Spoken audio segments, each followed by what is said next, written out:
All right, so we give praise, esteem, and honor to Abba and Shamayim in the name of Yahushua HaMashiach. Peter us up in John chapter 5, verse 39.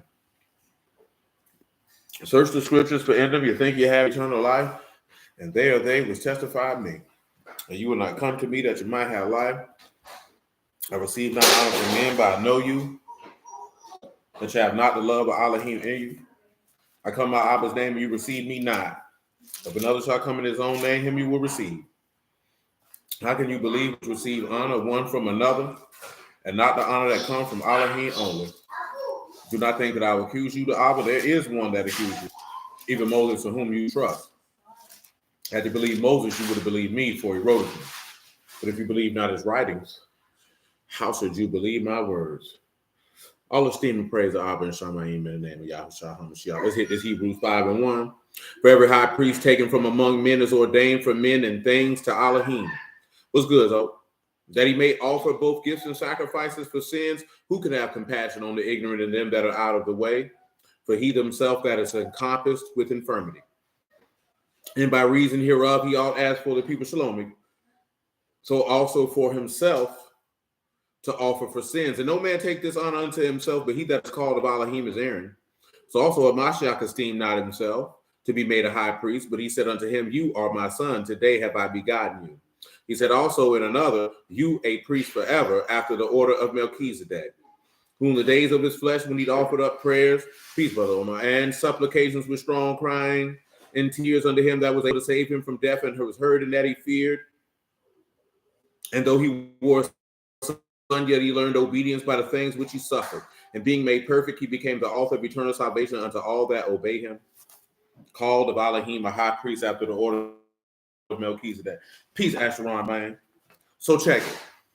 What we've been trying to do in this Hebrews 5 is, we've been looking in Leviticus 16. We need to finish it. But we also wanted to take an amalgamation of everything that's mentioned.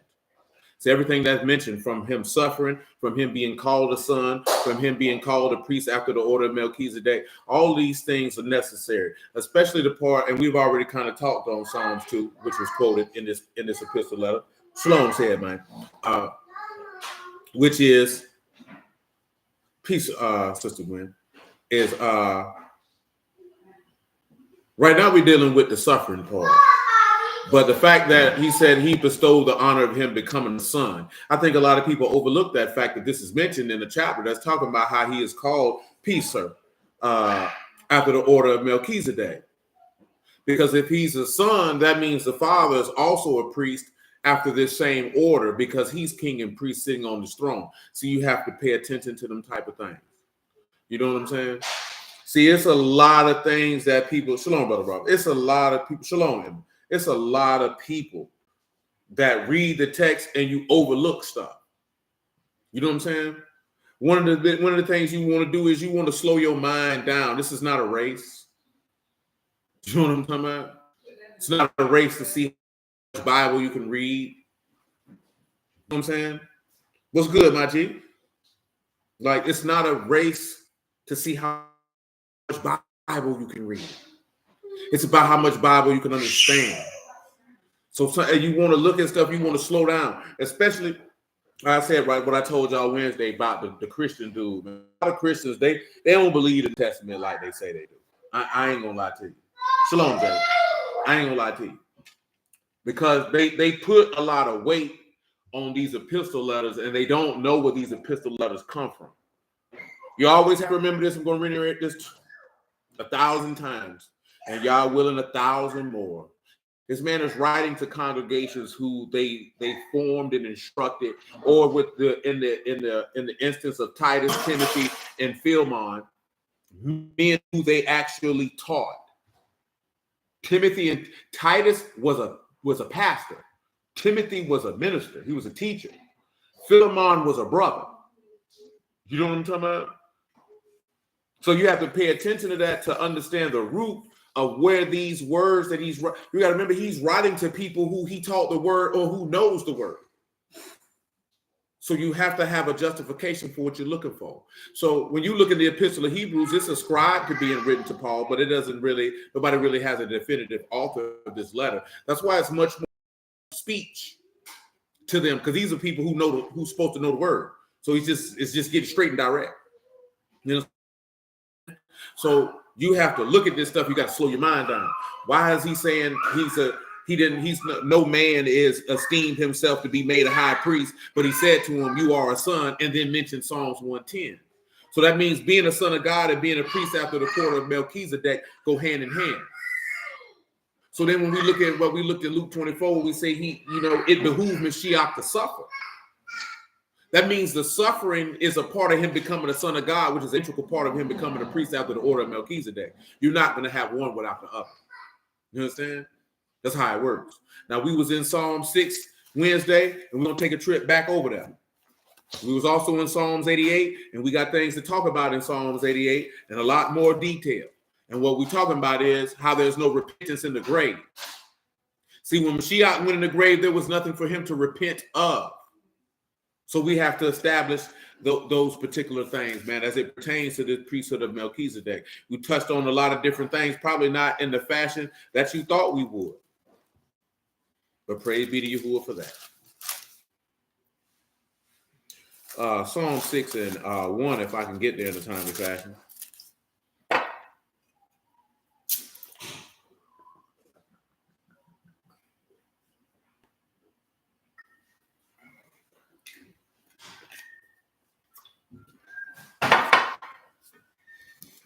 Psalm 6 and 1. Oh, Yahuwah, rebuke me not in your anger, neither chasten me in your hot displeasure. No, excuse me. We talked about chastening on Wednesday. You know what I'm saying? We looked at the Deuteronomy 8. We looked at the Proverbs 3. We talked about Psalms 94 and 12. We talked about Isaiah 53. Like Psalms 94 and 12 say, blessed are those whom you chasten out of your law. You know what I'm saying? It's literally what it says. So when you look at that, Yahushua was instructed from this man's Torah. We talked about Proverbs 19 and 17. Chasten your son while there is hope. Spare not for his crime. So when he cried out, my Alahym, why have you forsaken me? He did not spare him. It tells you that in Romans 8. Take a look at it. Pause. Romans 8, 24.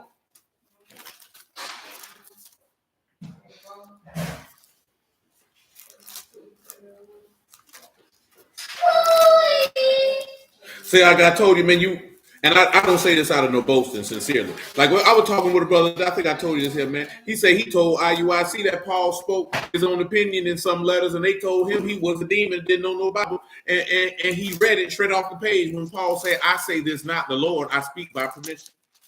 This is that, and I'm using that as an example of people not really knowing what's in the text. Like they really don't know what's in there. A lot of people, when they come across you, man, they really banking on the fact that you don't know no word like that. People be banking on that because they don't know no word like that. And they don't really want to deal with people who know word like that. And what do I mean by that? Shalom, Yasha, man. What do I mean by that? I'm not talking about you knowing a smorgasbord. Shalom, Brother Marv. I ain't talking about you knowing no smorgasbord or precept. I'm talking about actually knowing Yahuwah. Knowing and having an understanding of his word. Now, why you always notice a lot of Hebrews or Christians, they want to know what camp you're a part of, what church you come from, because they want to try to box you in to know what your doctrine is so they can know what your style is so they know how to attack you. Like I told buddy, man, because you don't know me.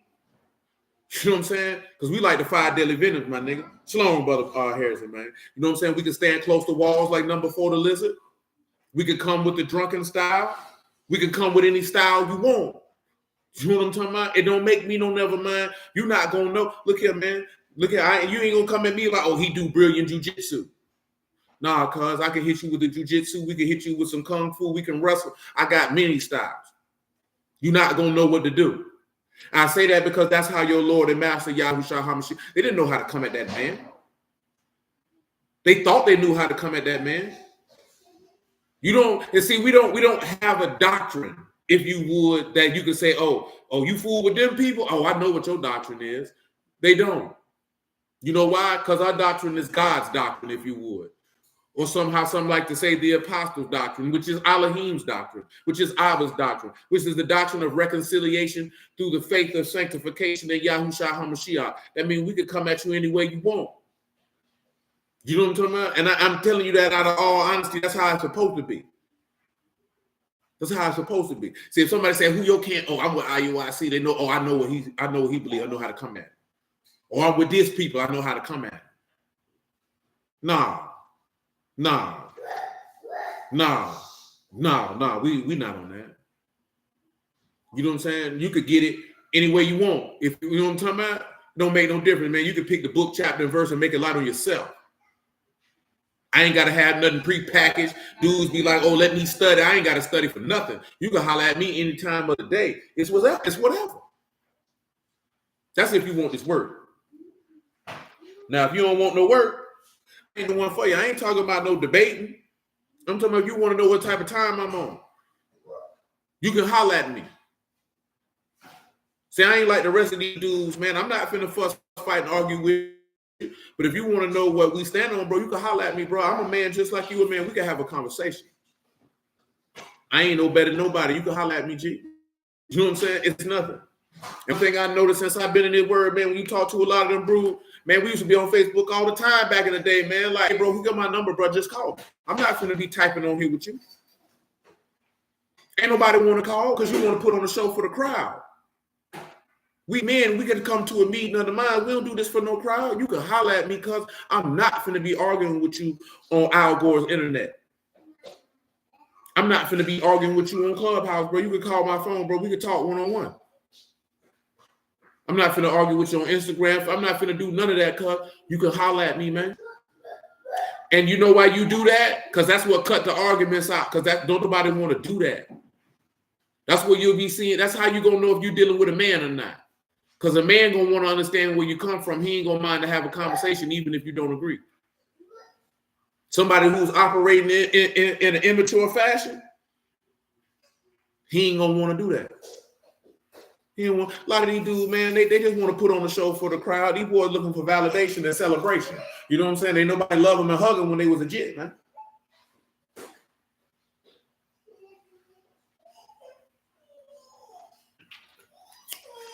My mama love me, man. I ain't got the problem. Come on, Romans 8. I'm gonna make it 28. Make sure I'm in the right place. I think I'm in the wrong place with that. No. We good. Romans 8:28. And we know that all things work together for the good to them that love Alahym, to them who are called according to purpose. You can see that in Joseph. Everything worked out to his good because who had a purpose for him going through that situation. And that situation was to save many souls alive. And he suffered. You understand? And he went down in the pit and came out of the pit in a greater esteem than what he was when he went into it. Now, let me ask this question. As it pertains to, was he a firstborn son, yes or no?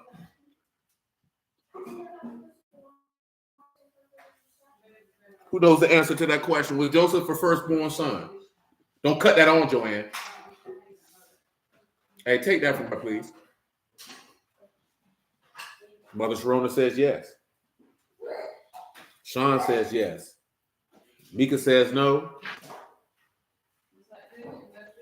That's right, Mother Sharona. Brother Marvin says yes. Yes, he was a firstborn son. He was a firstborn son of Rachel. Always remember, the firstborn son is not contingent on who was born first. It's contingent on if he's the firstborn from that particular woman. See, a man can literally have 8, 9 firstborn sons if he got kids from 8, 9 different women. It's just the first one is the one who gets the inheritance. You know what I'm talking about? That's who we're supposed to go to. That's why 1 Chronicles 5:3 say, let's just look at it. Whole Romans 8, so y'all can see that. 1 Chronicles 5:3. I was about to say it wrong, so when that happens, we got to go look at it. The words got caught up in my mind. 1 Chronicles 5, you can make it 5-1. 1 Chronicles 5-1. Now the sons of Reuben, the firstborn of Yasharal, for he the firstborn, before as much as he defiled his father's bed, his birthright was given unto the sons of Joseph, the sons of Yasharal. and the genealogy is not to be reckoned after the birthright. For Judah prevailed above his brethren, and of him the chief ruler. But the birthright, Joseph. The sons, that's good. It's actually 1 and 2. See, because Reuben was the firstborn of, what do you call it? Leah. Once he lost that birthright, it went to Joseph. This is how, you got to understand something. The children that he had with them handmaids, them his sons, but as far as birthrights are concerned, they don't qualify because they're children of concubines.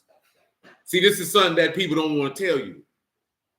They want to say, oh, he had 4 wives. No, he had 2. Them other 2 women are not considered wives. They don't have the rights of wives. That's not how that works in a society that had concubines. You know what I'm saying? That's just not how that works. Those sons were his sons, but they wouldn't be in a line to receive any manner of inheritance if they didn't come from Rachel or Leah. Because guess what? He had other sons with them concubines. And you see that birthright went to Joseph because when it comes to the inheritance, sons of concubines don't count. You know what I'm saying? They don't count. They don't get to inherit with what would be considered a legitimate son. Let me show you another example of that. Judges chapter 11, verse 1.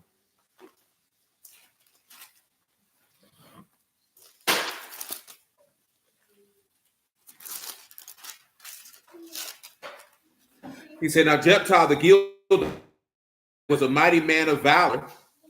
He, the son of a harlot, and Gilead begat Jephthah. And Gilead's wife bare him sons, and his wife's sons grew up, and they thrust out Jephthah and said unto him, you shall not inherit in our father's house, for you woman. It's the same thing that happened to Ishmael. A lot of people are like, Ishmael was his firstborn son, but he was the son of a concubine. He don't count. He don't count. You don't have to like it. You don't have to agree with it. Take that up with Yahuwah. I ain't got nothing to do with that. That's just how they operated in that time period. Nobody cares about your feelings. That's how it was. Unfortunately, in these days and times, like when you see a dude who has a wife and then he had outside babies, and then you see his outside children don't really get what his inside children get because he probably considers that woman to be a concubine. He won't allow them to inherit with his sons. They're not going to get the same portion even though they his sons. Like people still operate like that, probably subconsciously, because that's what you see, and you don't consider them to be, you're not my wife, you're not my wife. You're not a wife. Your kids are, you're not on the same level as my wife for your children to be at the same level as her children. It's just how the game goes. You ain't got to like it, just don't play it.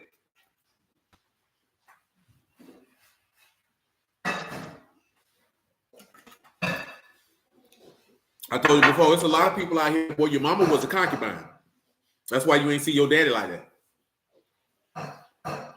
You know what I'm talking about? Now what you call a concubine in 2024 is a side chick. You know what I'm saying? That's why you ain't see your daddy like that. Because he like, yeah, you good. I ain't saying it's right. I'm just telling you that's what it is. Please don't think that that's, we like, yeah, that's how it should be. I'm just telling you how it is. I know a lot of y'all, I was telling my dog there earlier, man, because I was on the call last night where dudes were coming up with a codex, if you would, on for how the people to court to be married who in the word. You understand? It's certain elements of it that I wouldn't do personally because I don't seek to have that level of what's I call it my G. I don't seek to have that level of control over y'all lives. Y'all grown. You know what I'm saying? All I can do, like they were talking about chaperoning. I'm not chaperoning no grown people. You know what I'm saying? I'm not chaperoning nobody in their 30s. I'm not doing that. You know what you're supposed to do. You either gonna do it or you don't. I believe that what they were discussing is more inclined to be implemented for the youth. You know what I'm saying? Like, yeah. Your daughter ain't got no business unsupervised with no little boy. Nowhere at any time. Not nothing. You should be monitoring it and involved in every aspect of that, especially if you done sat down and agreed with another man in regards to giving your daughter to his son. Absolutely. If you would let your daughter be alone with a little boy, you's a fool. There's something mentally wrong with you. Because what you think gonna happen? You know what I'm saying? But for grown people, hey man, you know what to do and what not to do. But what I would tell them, bro, because you know, people be telling these stories and they be people in the word, they be acting like these women be getting so manipulated and tricked. Ain't nobody tricking no 32-year-old woman out her vagina. That woman wanted to give up that vagina just as bad as that boy wanted to lay with her. And don't nobody want to have that conversation that these women be wanting to have sex just like these men be wanting to have sex. Everybody wants to have a sob story and play the victim when you get caught out there for being contrary to the word, instead of saying, man, we was horny and we hunt. And just keep it a buck. You know what I'm saying? Like, yeah, but I was just hearing them tell certain stories, man. And I'm like, you know, we don't necessarily have all them problems because nigga gonna know, bro. Like, hey, man, if you gonna be hunching, bro, you either gonna marry the woman or you gonna leave her alone. And most people, when they come around here, they gonna slide because ain't nobody finna stamp that. And we ain't cool. Ain't no dudes finna just be coming around here thinking they can sling loose meat. Like, if you moving like that, you're gonna get exposed and you're gonna get checked. And if you get checked, you either gonna like it or you're not. See, most of these niggas in the world, they don't want to be checked. Now, see, now in our situation, we're a lot different because for the most part, everybody here who's here physically is married. Most of you brothers and sisters who are online, most of y'all are married. So we don't have a congregation where we got a lot of horny people looking to rub one off. Peace, Brother Joseph. You know what I'm saying? We don't really have that going on. You know what I'm talking about? But yeah, man, there ain't finna be no freak off around here, man. You know what I'm saying? There ain't finna be. But at the same time, you know, they not gonna let. I don't know what y'all do when you. A lot of people don't realize, man. Once you leave from fellowshipping with everybody, man, you out here, you gonna have to do what the word say. What you think I'm gonna follow you around? Like you don't know what people doing when they not in your eyesight, man. See, most people, you show up once a week or 3 times a week or 2 times a week, and you're going to put on your most righteous face. So I don't care about how you try to present yourself on a service day. How do you present yourself when only Yahuwah can see you? And not when the people who you assembling with see you. See, most of us only care about how you portray yourself when the people you gather with see you. Man, don't you know Yahuwah looking at you, boy? How about what you do when ain't none of us around and Yahuwah around? And see, I ain't got nothing to do with that. Because see, guess what? You're going to have to answer for that on Judgment Day, man. All that stuff flexing for the internet, flexing on the Sabbath and feast days, man, that junk don't move me, man. Man, we were talking about, man, brother say, yeah, man can't talk to a woman unless he been to the congregation for 6 months. He said, yeah, we gather once a week, so that's enough to get to know somebody. Man, you don't know no nigga character seeing him 24 times for 2 to 3 hours a week. You don't know this nigga. Man, if you talking about, listen, right? If you talking about 2 to 3 hours a week for 6 months, bro, that's only 4 hours, man. That's 2 days, cuz. I'm like, that. You don't interact with these niggas outside here?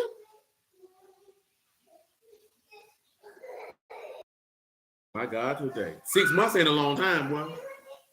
And you only seeing somebody once a week.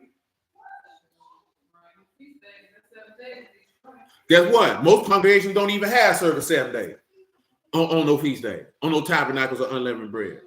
I mentioned that to say not to disparage that concept. I mentioned that to say that if you're gonna be over a congregation and deal with that there, you're gonna need to, especially if you got a lot of people who not married, you have to be involved with these people personally.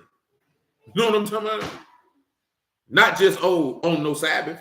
You actually have to foster some type of investment into these people, man, to be able to know, like, oh, nah, baby, don't. Because see, a lot of people don't listen.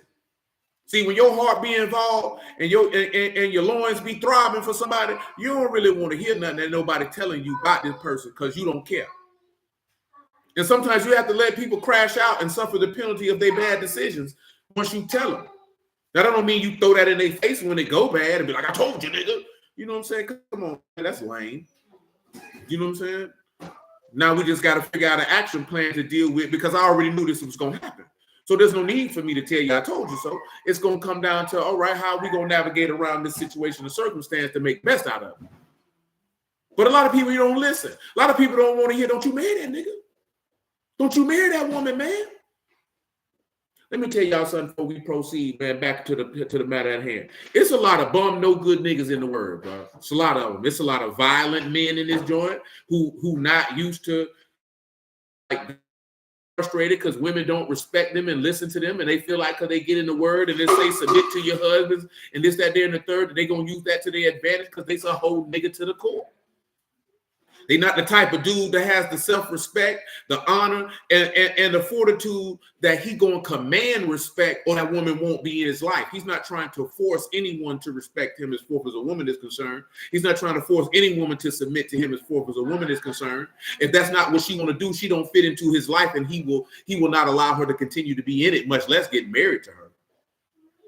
But let's not act like that it's not women in this world that are stomped down, dirty foot, hoes who all they've done is put on a head wrap and some dresses, and you think this is a God-fearing, virtuous woman because she got on a righteous woman's uniform.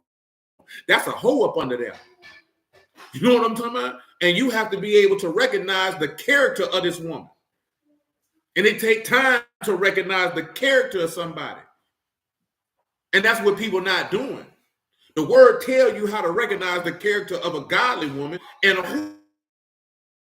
But we don't want to upset nobody by saying, man, there's some women in these, they hoes. They hoes in here. And it is what it is. Because you got to be the dumbest nigga in captivity if you think every woman in your congregation is a virtuous and just woman. You have to be stupid.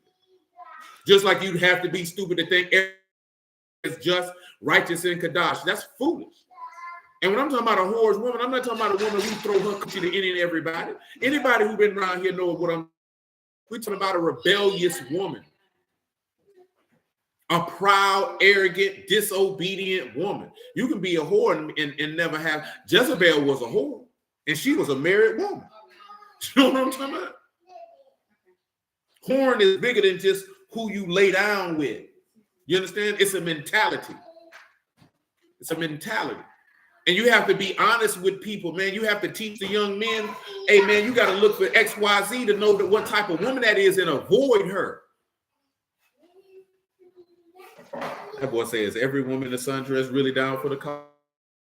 This nigga Lil Johnny need to go get in the bed because he quoting Andre 3000 in here tonight. You know what I'm talking about? A lot of y'all didn't know that was who. That's Andre 3000 he referencing if you don't know. But you ain't lying. You ain't lying. You got women in congregations, you modest on the Sabbath, you look like a whore every other day of the week. You know what I'm saying? What that mean to me? You got dudes who just and righteous when you see him on the Sabbath. He punch his wife in the mouth. He call his wife all type of foul.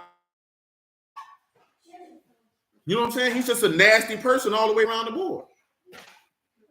You know what I'm saying? You know, man, you got, what do you do when your whores look?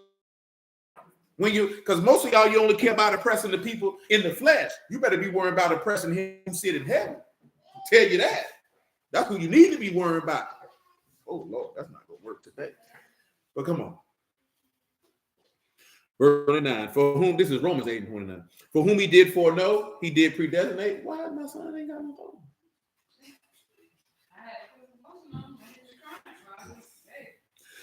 He said, for whom he did foreknow, he also did predestinate, conform to the image of his son, that he might be firstborn among many brethren.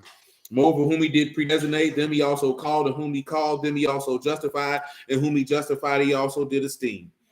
What shall we say then to those things? If Alahym for us, who can be against us?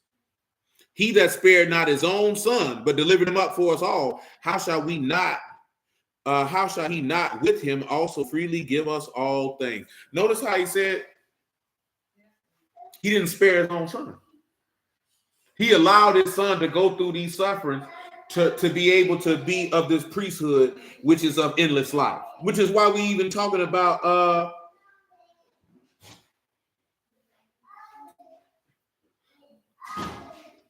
his sufferings, because that led to his perfection, to get us to this priesthood, which comes to this commandment of endless life, which pushes us back to that one goat that was offered versus that scapegoat. You understand? It's all going to interrelate. Come on back to Psalm 6, though. Yeah, I know they're supposed to have a part 2 on there, man. I'm going to slide on there because what they were talking about is that every relationship has to be, it doesn't have to be announced to the whole congregation, but it has to be told to leadership, and they got to oversee it and all this type of stuff. And if it's the families involved, then they got to be intimately involved with the parents. And see, like, shalom, brother Dave, I'm not doing that, me personally. I'm not mad at them if they do that. Y'all grown men. Because truth be told, pastor, priest, apostle, whatever job title you want to come up with, they were not involved in the marrying of members of congregations. That wasn't their job. Y'all are grown men. If you need wisdom or judgment on dealing with each other on that, yeah, you come holler at me. But in reality, that's between you men to sort that out. Because those are your children. I didn't have the fun in making them. I ain't providing for them. I ain't feeding them. I ain't raising them. It's not my job to tell you who your daughter can be married to and who your son can be married to. That's not my job, and I'm not going to do it. Period. I don't care what nobody think about that. Y'all are grown men. That's y'all job. Those are your children. They are not mine. You know what I'm saying? And I will not be intertangled in y'all intimate affairs and your personal lives doing that. I'm here for counsel purposes only, not to tell you run your household and what to do with your children. I don't want that type of control. I don't want that type of power. That's not my job. He didn't mandate it, because ain't nobody gonna come to me about our life because I got intermingled in your life. You ruin your own life.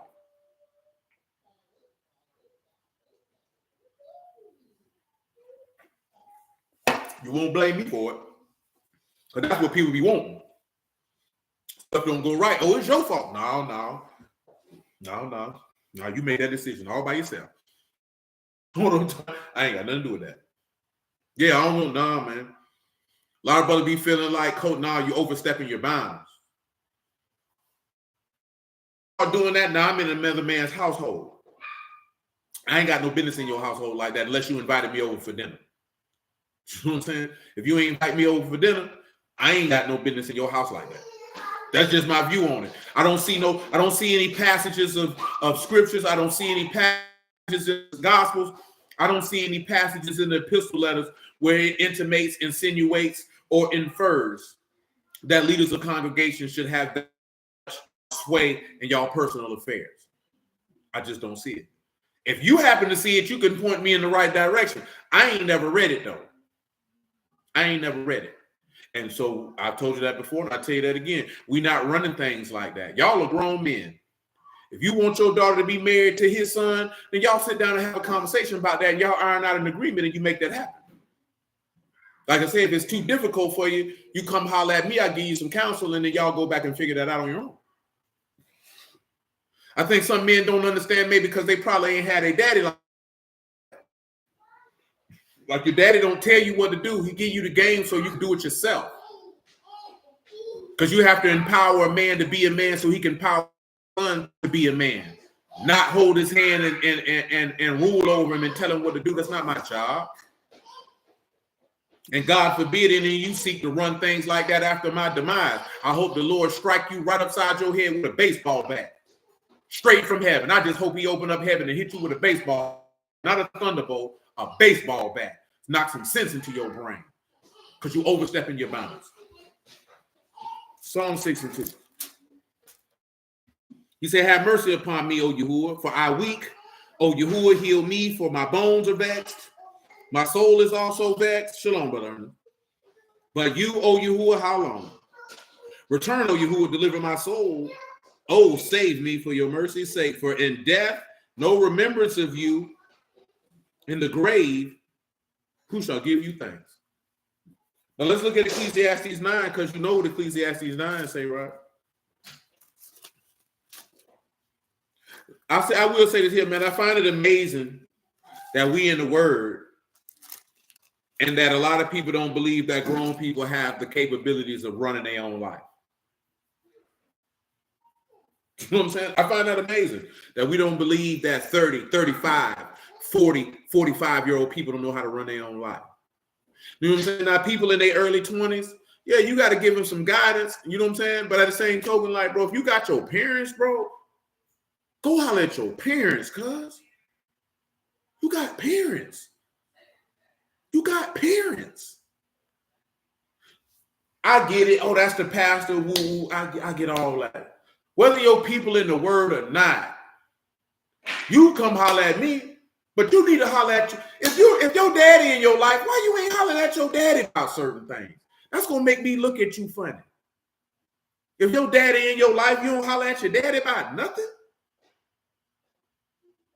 Because I don't know nobody who had their daddy and they don't holler at their daddy, man. Just because your daddy ain't in the word don't mean he's a fool. Don't know nothing. He just can't instruct you in the way of godliness. The man got to have some sense if he lived this long to raise your big grown funky behind. Maybe he don't. You know, I don't know. Ecclesiastes chapter 9, verse 5. He said, for the living know that they shall die, but the dead know not anything. Neither have they any more reward, for their memory of them is forgotten. Also their love, their hatred, their envy is now perished. And neither have they any more portion forever in any that is done under the sun. Let's take a look at Job 14 real quick. Joanne, sit your behind down.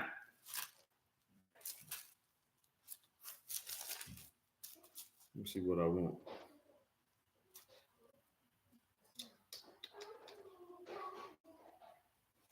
Check this out. I'm going to read you verse 14. And I'm going to drop. Shalom, Brother Marcus. And I'm going to ask him on that. Job 14 and 14. If a man die, shall he live? All the days of my appointed time will I wait till my change come. You shall call and I will answer you, and you will have a desire for the work of your hands. For now you number my steps. Do you not watch over my sin? My transgression sealed up in a bag, and you sew up my iniquity. And surely the mountain falling come to nothing, and the rock is removed out of its place. The waters where the stones, you wash away the things which grow of the dust of the earth, and you destroy the hope of man. You prevail forever against him, and he passed. You change his countenance and send him away. His sons come to honor and know not. They are brought low, but he perceived not of them. But his flesh upon him shall have pain, and the soul within him shall mourn. When we turn around and we look at Enoch had pain when they hung him on that tree, and you know he was exceedingly sorrowful unto death, and he had mourning, and clearly he was mourning. Understand, we talked about this about a year or two ago, probably about 2 years ago. Time be moving so fast. That stuff be further away than my memory will cause me to speak. But when we talk about when this man got killed, you know, when you get crucified, you basically suffocate to death and basically suffocate on your blood. If you don't understand the level of pain that man suffered, and he suffered this for no sin of his own. He suffered this so he could be called the son of Alahym, so that he could be a priest after the order of Melchizedek, so that he could be a merciful and faithful high priest to minister in the Kadash of the Kadash in reconciliation for your iniquity. Notice as they bounce back up earlier at verse 17, my transgression is sealed up in the bag, and you sew up my iniquity. Because he came to make an end to sins and finish the transgression and make a reconciliation for iniquity. The only person who could do that is the high priest. This is how he's able to make the sacrifice and oblation cease.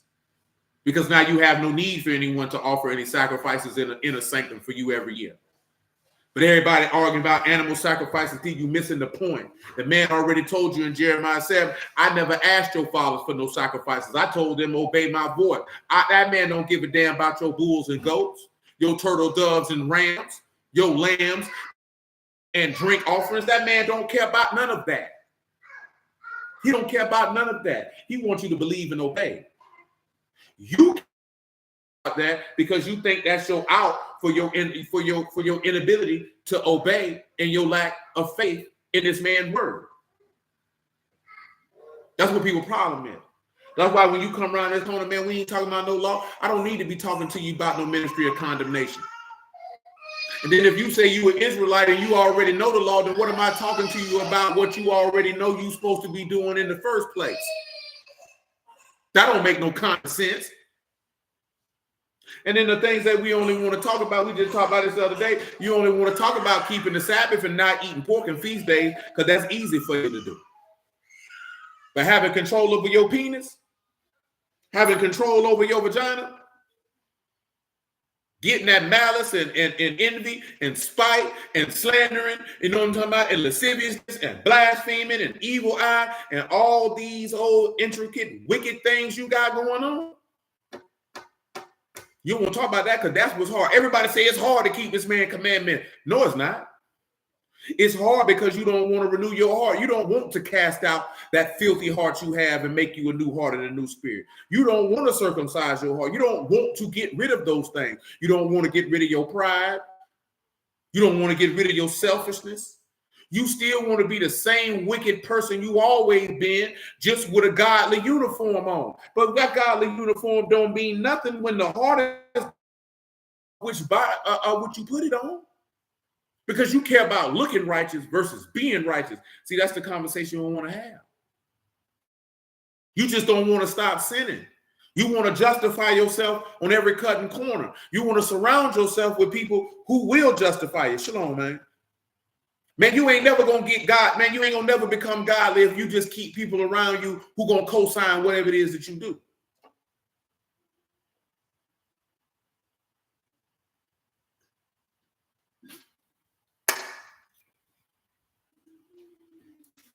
You have to be leery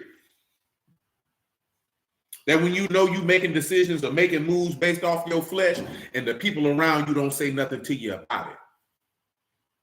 You know what I'm saying?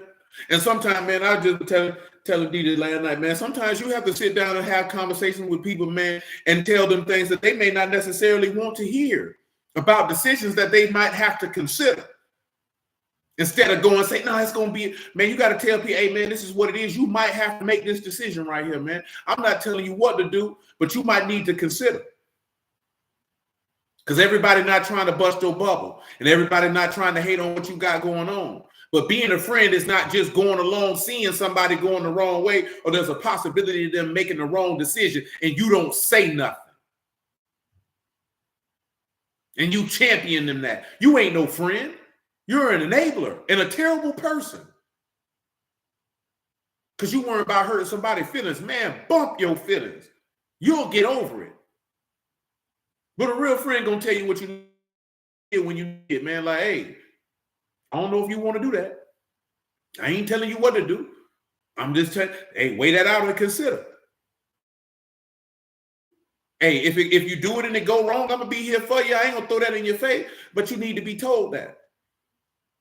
You just need to be told that, man. I don't know what you're going to do. I'm not telling you what to do. But did you think about this? Did you weigh that out first? Or did you just go off impulse? Or is you just pom-pom cheering anybody to do anything because that's what they want to do? Men can't afford to do that. See, women can sit around and do that because if you make that bad decision, there'll probably be somebody to catch you. As a man, you can't afford to do that. You can't afford to do that. And you don't want no bunch of people telling you, yeah, man, that's a good idea.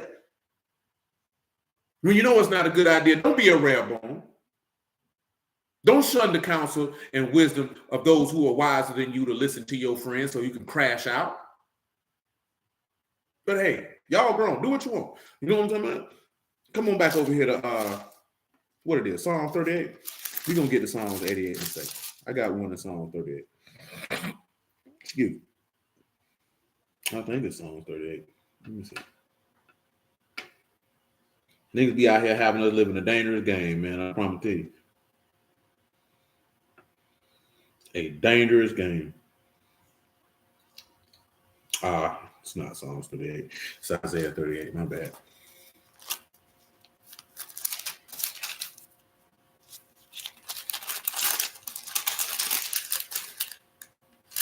Let me see what verse we want, though.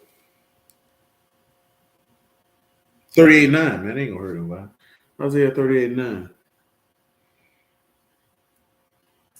And then we'll go to Leviticus 16, man. Do a little bit more work around that corner. The writing of Hezekiah, king of Yehuda, when he had been sick and was recovered of his sickness. I said, in the cutting off of my days, I shall go to the gates of the grave. I was deprived of the residue of my years. What does this mean?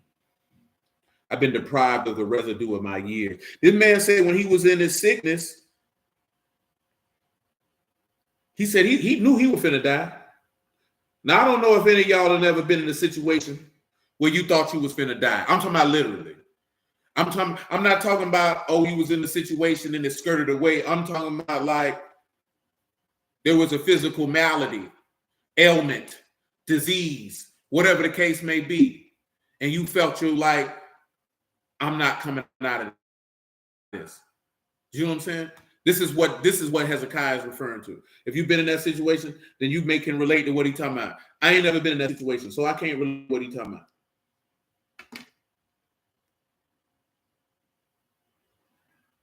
Let's look at the residue of my years. Yater, Sanah, and that is the remnant, the remainder of his life.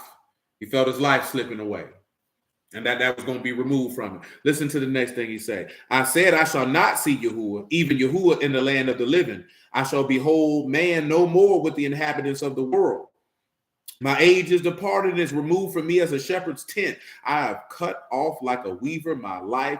He will cut me off with pining sickness. From day to night will you make an end of me. I reckon till morning as a lion, so he will break all my bones. From day to night will you make an end of me. There's another song, I'm trying to recall which one it is, where he stated that Yahuwah broke his bone. And this is dealing with when you read in John and he said, you wouldn't have any power unless it was given to you on high. Matter of fact, that's in Lamentations of Jeremiah, where he said he was crushed and his bones were broken. But of course, he's not talking about his literal bones. But again, this is referring to the sufferings that Mashiach suffered. You understand? Remember, he said it behooved that Mashiach would suffer and rise again the third day. It was a necessity. It was of a necessity that he did this.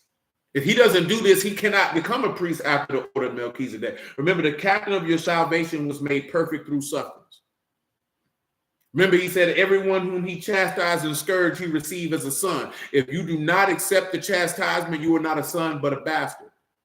So he chastened his son with the greatest chastisement any man can be chastised with, and that is death. Let me show you why. Pause. Hold this Isaiah 38. Come to Job 33. Yeah, we like to work this Job 33 in any and every time that we are able to do so. Job 33. Now, this is Alahym speaking, by the way. I'm gonna pick this up in verse 8, and we're gonna move around. Job 33 and 8. We might not even move around. We might go straight down with some interjection of verses for you to look up on your own time. Surely you have spoken in my hearing. I have heard this is Job 33 and 8. I have heard the voice, words. I am clean without transgression. I innocent, neither iniquity in me. Behold, he find occasions against me. He count me for his enemy. Now, when you turn around and you look at Mashiach, he didn't open his mouth and said he was clean and innocent of transgressions. Or there was no iniquity in him. But Pilate and his wife did. You know what I'm talking about? But let's continue. He put my feet in stocks and he marked all my paths. Behold, this you are not just. I will answer you that Alahym is greater than man. This is why he cried out, Abba, into your hands I commend my Ruach and my Alahym, why you have forsaken me. Because in the midst of his troubles, he did the opposite of what Job did. Job sought to justify himself. Yahushua justified Alahym. You can read that because the text tell you that Job was righteous in his own eyes. You know what I'm talking about? The level of faith that Mashiach showed in suffering is different. We're not sitting here pointing out how Job is wicked. We're just showing you that there's the difference in the application. They both got the same thing. They were fully restored after suffering because Job was made perfect through these sufferings, the same as Mashiach was. But nevertheless, verse 13, Job 33. Why do you strive against him? For he give not account of any of his matters. For Alahym speak once, yea, twice, perceive it not. In a dream, in a vision of the night, when deep sleep fall upon men and slumberings upon the bed, then he opened the ears of men and sealed their instruction. Paul, this is another example of him going to preach to the spirits in prison. These men in deep slumbering upon their bed. And guess what he do? He opened their ears of men to seal their instruction. We talked about that when we was in, what's the name? In 1 Peter chapter 4 on Wednesday. But let's continue. I'm looking at something else because we might have to drop another one. Nevertheless, let's roll. That he may withdraw man, purpose, and hide pride from man. He kept back his soul from the pit and his life from perishing by the sword. He is chastened also with pain upon his bed, and the multitude of his bones with strong, so that his life will pour bread and his soul dainty meat, which is why he turned down, you know what I'm talking about, the vinegar when they came to him. His flesh is consumed the way that it cannot be seen, and his bones were not seen stick out. Yea, his soul draw near unto the grave, and his life to the destroyers. If there be a messenger with him, an interpreter, one among 1,000, to show unto man his uprightness. Then he is gracious unto him and say, deliver him from going down into the pit, ransom. His flesh shall be fresher than a child's. He shall return to the days of his youth. He shall pray to Alahym, and he will be favorable unto him. He shall see his face with joy. He will render unto men his righteousness. Listen what he just told you. If you believe, this man will deliver you from the grave. He's found a ransom. Y'all know who that ransom is. Y'all know what pt8 13 and 14 say. That he will ransom you from the power of the grave, or give you a Gaal, a kinsman redeemer. Let's see what word for ransom we got here. That where you have kofar, price of a life, ransom or bribe, or a redemption price, an atonement. Now, when you're doing with a redemption price, that takes us back to Leviticus 25 and the Jubilee, and the kinsman redeemer paying the price to redeem you from bondage. The price of a life. To stop you from going in the grave. That's why he say what? The wages of sin is death, but the gift of eternal life is Yahushua HaMashiach. That's why he said, I didn't come to be served, but to serve and to make my life a ransom for many. He paid a redemption price. See, this is something that a lot of brothers don't want to. Again, you can't redeem yourself from saying, I repent. Yahuwah forgive me. That's not a redemption price. When you talk about a redemption price, somebody got to pay with blood. That's what people don't want to understand and what people want to talk about. Somebody got to play with blood, cuz you supposed to know your law. Your law say, man, the life is in the blood. He's giving it to you to make atonement on the altar for reconciliation or for a ransom price. This is what your law say. In order to be redeemed, blood has to be paid. My God, today. And you think you're going to pay it with a bull, with a goat? I'm going to render the calf of my lip. That ain't no blood, cuz you can't pay this man with your lips, cuz. You can't pay that man with it. That man told you in Psalms 49, the redemption of your soul is precious. This is what he told you. Hold on for those who don't know what I'm talking about. Y'all know where I'm talking about because we've been talking about redemption for a while, so it's going to come up. It's always going to come up. This man say right here in Psalm 49, I went too far.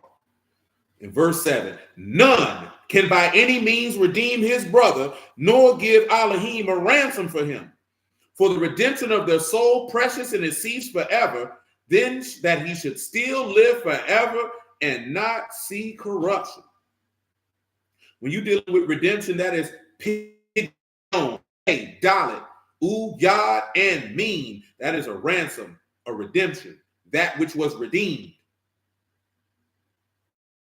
Ransom in the verse before it should be that same word, kofar, price of a life. Shalom, Yedidai. Man, you gotta pay. Somebody's life got to be paid for that. Man, don't y'all realize why you think Adam took part of that, man? He thought he could pay with his life to redeem her life. Yahuwah said, no, sir. Why you think Moses said, man, I'll give my life up? But they'll tell you, no, nobody can't do that. It's men in the text who done did it, but you can't redeem them because you not God, boy. Adam couldn't redeem Eve, and Moses couldn't redeem Yasharal.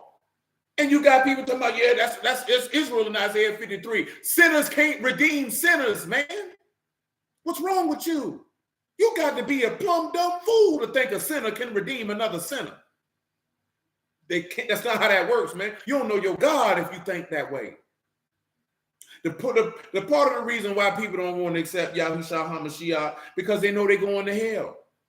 Because if they know it's a man who came down here and executed Exodus 34:6, Yahuwah Alahym, merciful, gracious, abundant in goodness and truth, long-suffering, forgiving sin, iniquity, and transgression, who believed that without hope, that it was impossible that death could hold him, and that he would not suffer his Kadash one to see corruption, and he paid the price for your soul, that means you owe.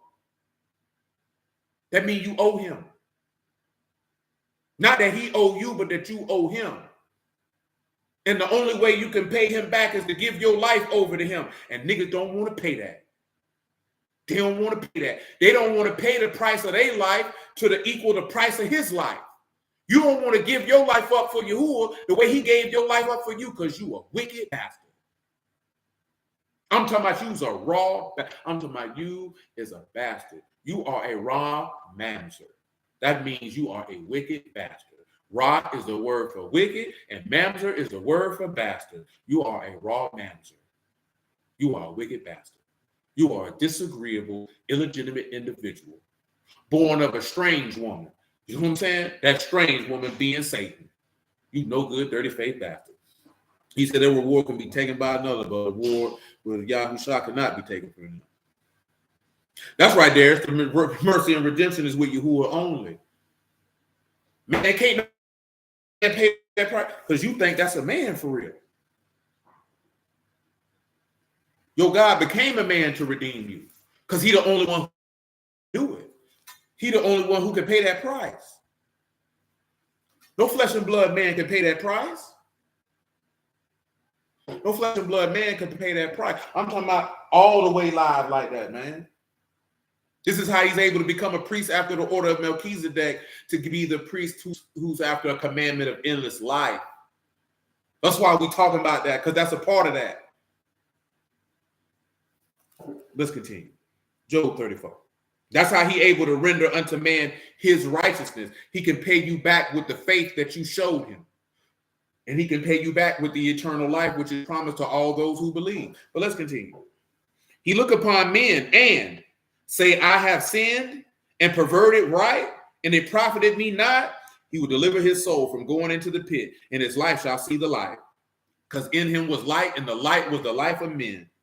Lo, all these work Alahym oftentimes with man, to bring back his soul from the pit, to be enlightened with the light of the living. Man trying to save you from the grave, Shalom Amun, so you could get the Ruach HaKodesh, but you don't want it. Job 36. 36:1.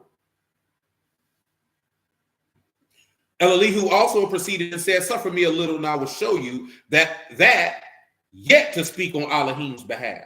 I will fetch my knowledge from afar and ascribe righteousness to my maker. For truly my words not false. He that is perfect in knowledge with you. Behold, Alahym mighty and despised not. Mighty in strength, wisdom. He preserved not the life of the wicked, but give right to the poor. He withdraw not his eyes from the righteous, but with kings on the throne. Yea, he do establish them forever. They are exalted. If bound in fetters and holding in cords of affliction, did he show them their work and the transgressions that they have exceeded. He opened also their ear to discipline and command that they return from iniquity. If they obey and serve, they shall spend their days in prosperity and their years in pleasure. If they obey not, they shall perish by the sword, and they die without knowledge. Hypocrites in heart heap up wrath. They cry not when he bind them. They die in youth, and their life among the unclean. He delivered the poor in his affliction and opened their ears in oppression. See, when you hear all these things, what he talking about? This man talking about people, this man not going to fool with you when you don't want to listen. This man put you in situations so that you can understand that you out of pocket. Some things, some sufferings a man go through is to perfect his faith. Some sufferings, notice that the key thing he said is he showed them their work and their transgressions where they have exceeded. See, some people don't realize some of the stuff you're dealing with is because you out of pocket. And he needs you to humble yourself. You know what I'm talking about? An individual don't want to. That's why he say hypocrites in heart. You know what I'm talking about? They heap wrath because they don't cry out. They don't cry for him when he binds them. Understand? So I wasn't no hypocrite in heart. So when he bound him, he cried out. And this is the beauty of the whole play. He never exceeded. He never exceeded, not one time. So notice when he say he opened their ear to discipline, of course, you know that's mutual. He opened their ear to instruction. Y'all already know that. And you know what Proverbs 23 and 23 tell you. Buy the truth and sell it not. Also wisdom, understanding, and instruction, or musar. This man telling you you need to possess a manner of discipline that come along with this word. Remember, he was heard in that he feared. This man cried out with strong supplication and tears. And he was heard in that he feared. And he learned obedience by the things that he suffered. This man learned to obey by the discipline that the Father instructed him with. This is how he's able to become a priest after the order of Melchizedek. He just didn't hand him a priesthood. That man had to go through some things to get that priesthood, which is some of the things we were looking at in that Leviticus 16, how he lined up with that sacrifice, because those sufferings of the offering of those goats and the offerings of them lambs line up with the suffering that this man went through to carry your iniquity, or to be the price of the life to redeem you from your sins. Remember, atonement is about making reconciliation, but the priest got to come in every year, because the blood of bulls and goats, that can't sanctify you, and it can't purge your conscience from dead works. But nobody pays attention to that, because most people don't want to purge their conscience. You want to still be the same person. You cannot be the same person and be saved. That is not how any of this works. Man told you in Ezekiel 11, Ezekiel 18, and Ezekiel 33. Make you a new heart and a new spirit. Excuse me, Ezekiel 36, not 33. Make you a new heart and a new spirit. That wasn't a recommendation. In Jeremiah chapter 4, this man told you, circumcise your heart to Yahuwah and put away the foreskin of your heart, man. He told you that in Deuteronomy, to circumcise your heart. So when the Lord come back around and tell you, man, you must be born again, he's not telling you nothing that you ain't ever been told. You got to be born of the word. You must take on the attributes of the man who you claim is your father. So where is your mercy? Where is your grace? Where is the abundance of the goodness and truth? Where is your long suffering? And where is your forgiveness at? Where is your loving kindness at? Where is the judgment, mercy, and faith? Where is it at? Because if you do not possess these things, you have not been born of the word. That means you playing. You playing. So I say, man, I don't care nothing about niggas be like, oh, you changed your name, you got friends on, you got your doggone African outfit on with your sandals on. Nigga, I don't care nothing about that. I'm not impressed by that. Why is y'all impressed by that? Why is that the harbinger of righteousness for you?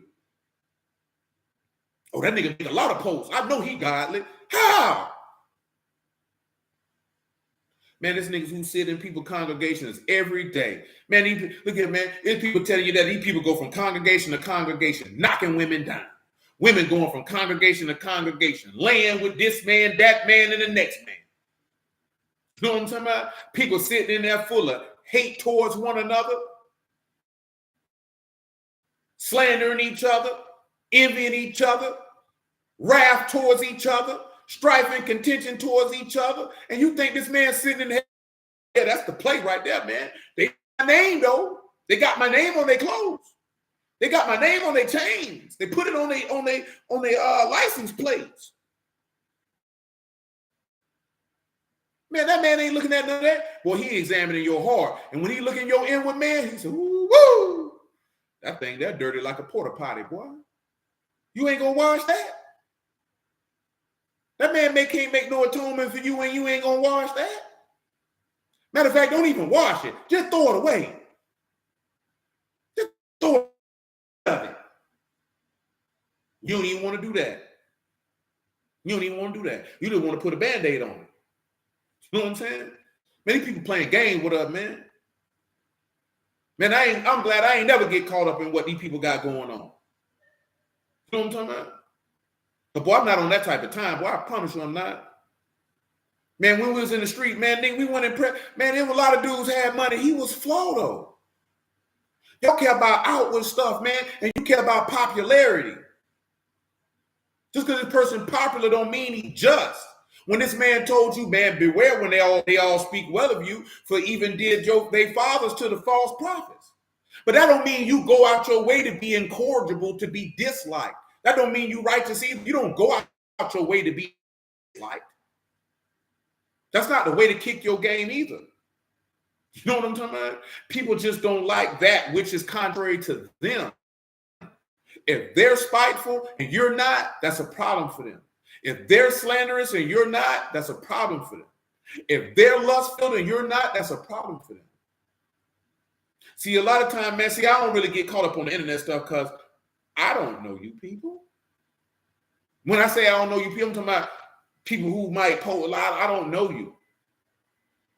Because I can remember when I first got on Facebook, man, dudes be like, man, we need to check these women. Check this woman for what? I don't even know her. I never felt the need to do that. I don't know this person. I'm not saying nothing to this woman, man. I'm not saying nothing to this dude. I don't know this nigga. You know what I'm talking about? No, I ain't doing that. I'm talking about, man, we used to be in groups, dudes go back and forth. We used to be on Blog Talk, dudes go back and forth about that. Man, look here, man. I can't hold nobody accountable that I'm not responsible for. Especially the red pill niggas. They be like, we need to hold these women accountable. How you gonna hold a random woman accountable on the internet? Cause you don't even know that woman. You don't even know that woman. I can't do nothing but hold accountable the people I'm responsible for, which is y'all.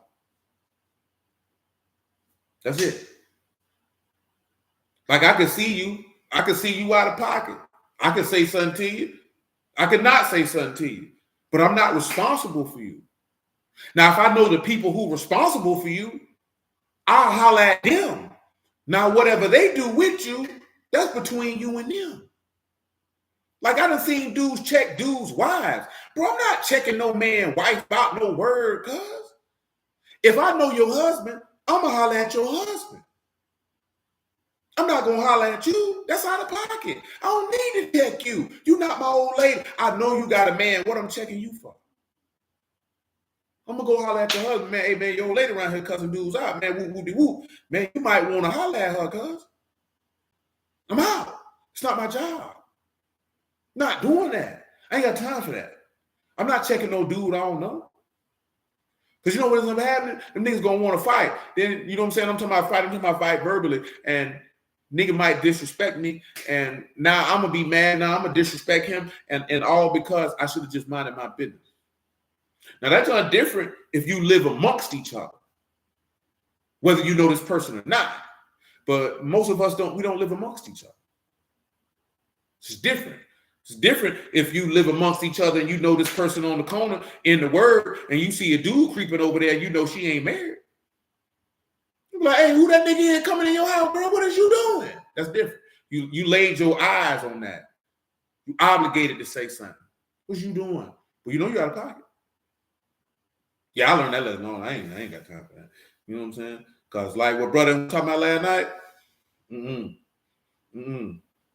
that's y'all congregation. That's not my business. It's not my business. Because some of these dudes will cuss you out by their members, man. I ain't got time for that. I ain't got time for that. I'm not going through all that with y'all, man. You know what I'm saying? Hey, man, do what you want to do.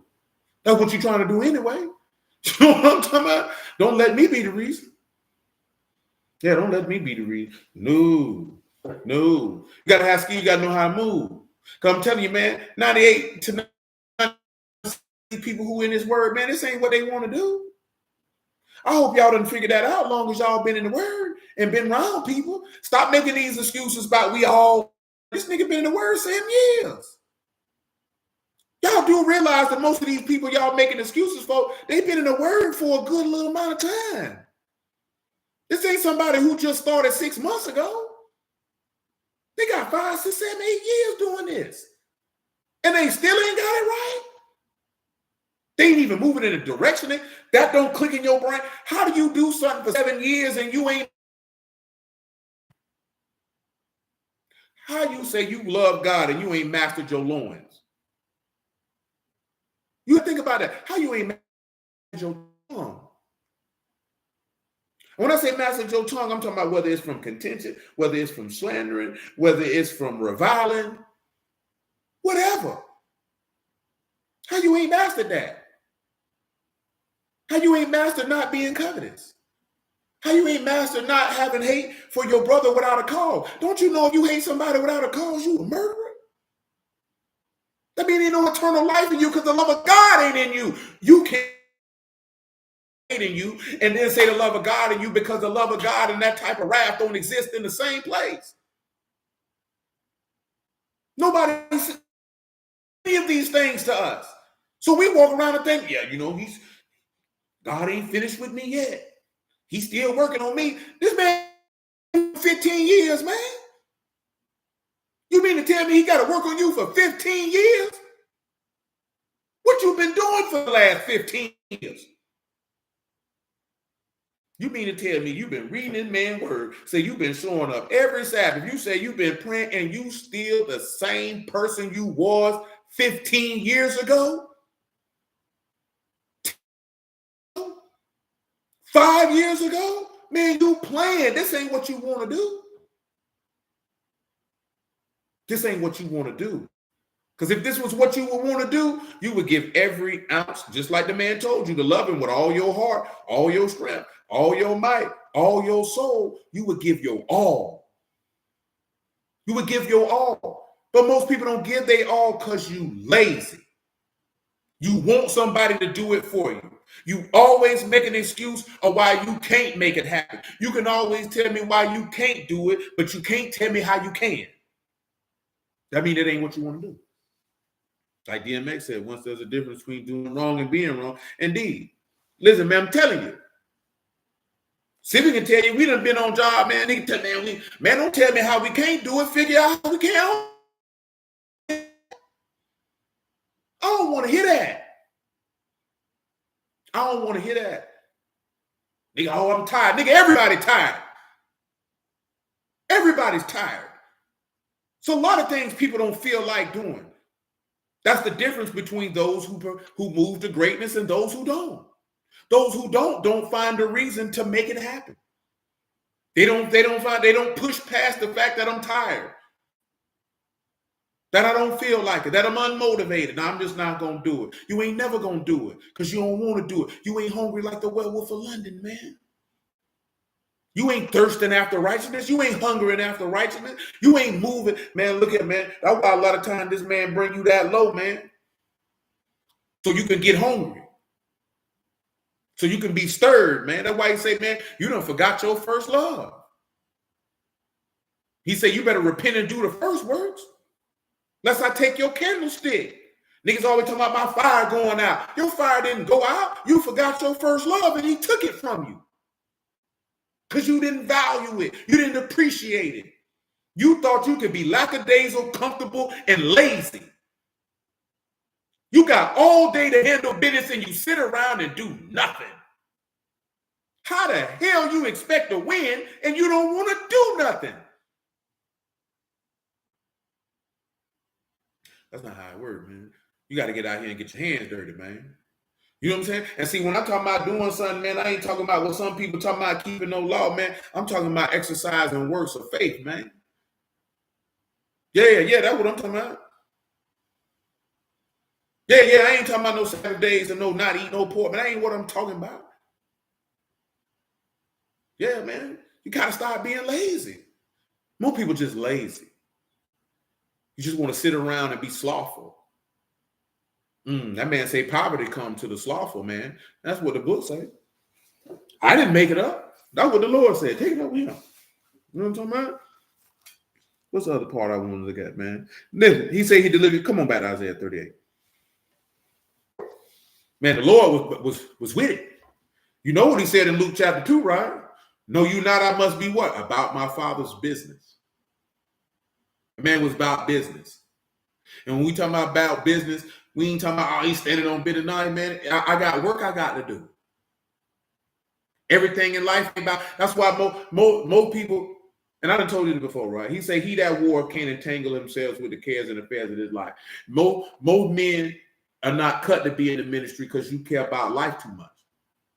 You're not going to be solely focused that the only thing you care about is the administration of the words of salvation. You know what I'm saying? Most men, you ain't built like that because you're going to be worrying about your old lady because your old lady ain't on that type of time. because she care about life. And you'll let her deter you from what you got to do. That's why he say, hey, man, you got to be willing to forsake wives. You have to be like, nah, I can't put you before that. Everybody not built like that. I know a brother, he say your first ministry is your family. But I was serving before I had one. A lot of dudes that they'll use their family as a means to forsake the work of Yahuwah, man. Just in general. Because it's not really that you worrying about them. You just lazy. You ain't hungry like that. You're not going to get out here on these cuts and grind. A lot of dudes not going to get out here, man. No, some people don't know what it's like to go outside, man, and not make no bread for 2-3 days and still go back out there on the 4th day. Because some people, if I don't get nothing out of on one day, I'm skeptical about going back the next day. If I don't make nothing for 2 days, I ain't going back. And then you got some people, I'm out here every day because I'm on a mission. I got to get off these packs one way or another. I got to wash these cars. I got to cut these yards. I got to do whatever I got to do. I'm out here. We scrambling like Randall Cunningham. Whatever we got to do, that's what we're going to do. Everybody not like that. See, some people, man, you come to the word, man, whatever I got to cast away from me to be perfected, I'm going to cast it away. Some people, man, this seems a little hard. I'm going to hold on to it. And it's not that it's hard. You just don't want to let it go. But then you got to ask yourself, why are you holding on to that? See, when we come over here to Mark chapter 7, I praise you, we went straight on to it. And when we look at Mark 7, why are you holding on to evil thoughts? Why are you holding on to adulteries, fornications, and murders, and thefts, and covetousness, and wickedness, and deceit, and lasciviousness, and an evil eye, blasphemy, and pride, and foolishness? Why are you holding on to that? You know what I'm talking about? Where the brotherly love at? Where the godliness at? Where the faithfulness at? Why you ain't holding on to that? Where the judgment at? Where the loving kindness at? Where the gracious, where the rakam at? Where the nakam at? When I say that, where's the grace and where's the consolation, the comfort at? Where that's at? Why you ain't holding on to that? Why you ain't that? Why you ain't remembering that? Why you not holding on to that? You holding on to everything that's going to kill you. Now, that's right. That don't make sense. Why you holding on to death? Those things can't make you alive. He said we passed over from death to life when we love the brethren. That's what the book saying. This is literally what this man said, greater love have no man than this, that a man lay his life down for his friends, man. He said, I call you friends if you do whatsoever I command you. So if this man willing to call you his friend, why you not willing to lay your life down for him?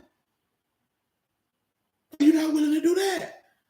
What is it that you holding on to that is so important that you need to keep it? What about adultery is so precious to you? What about evil thoughts is so precious to you? What about blasphemies and thefts and covetousness and evil eyes, unjust weights and balances, discord among brethren, evil imaginations, false witnesses and slandering? What's so precious about that you steady holding on to it? What's so precious about pride that you holding on to it? Why you just won't let it go, man? You know what Teddy P told you. Man, to be an Alahym love TKO, he gonna knock it out. All you gotta do is let it go. But you don't want to let it go. And that's why you holding on to that weight, and that sin is easily besetting you that you can't run the race like you ought to run it. You gotta say, why you holding on to that? And usually when you look into yourself and why you holding on to that, you're going to find some type of life experience that you went through. And that's why you like that. And you still allowing that particular life experience to manifest itself as a grown adult. See, I mentioned that because I saw some of the clip in more detail, or more the video, I should say, in more detail. He was talking to Cam Newton. And I seen that people took this snippet and was like, she crushed him. But when you really listen to what she was talking about, she actually didn't crush this man. because nobody listened to what her definition of high functioning and a low functioning person was. Because she said a high functioning person is someone who does not operate off of any emotion and or traumas. And that a low functioning person was a person who seeks to operate off of emotions and traumas and seeks to trauma bond.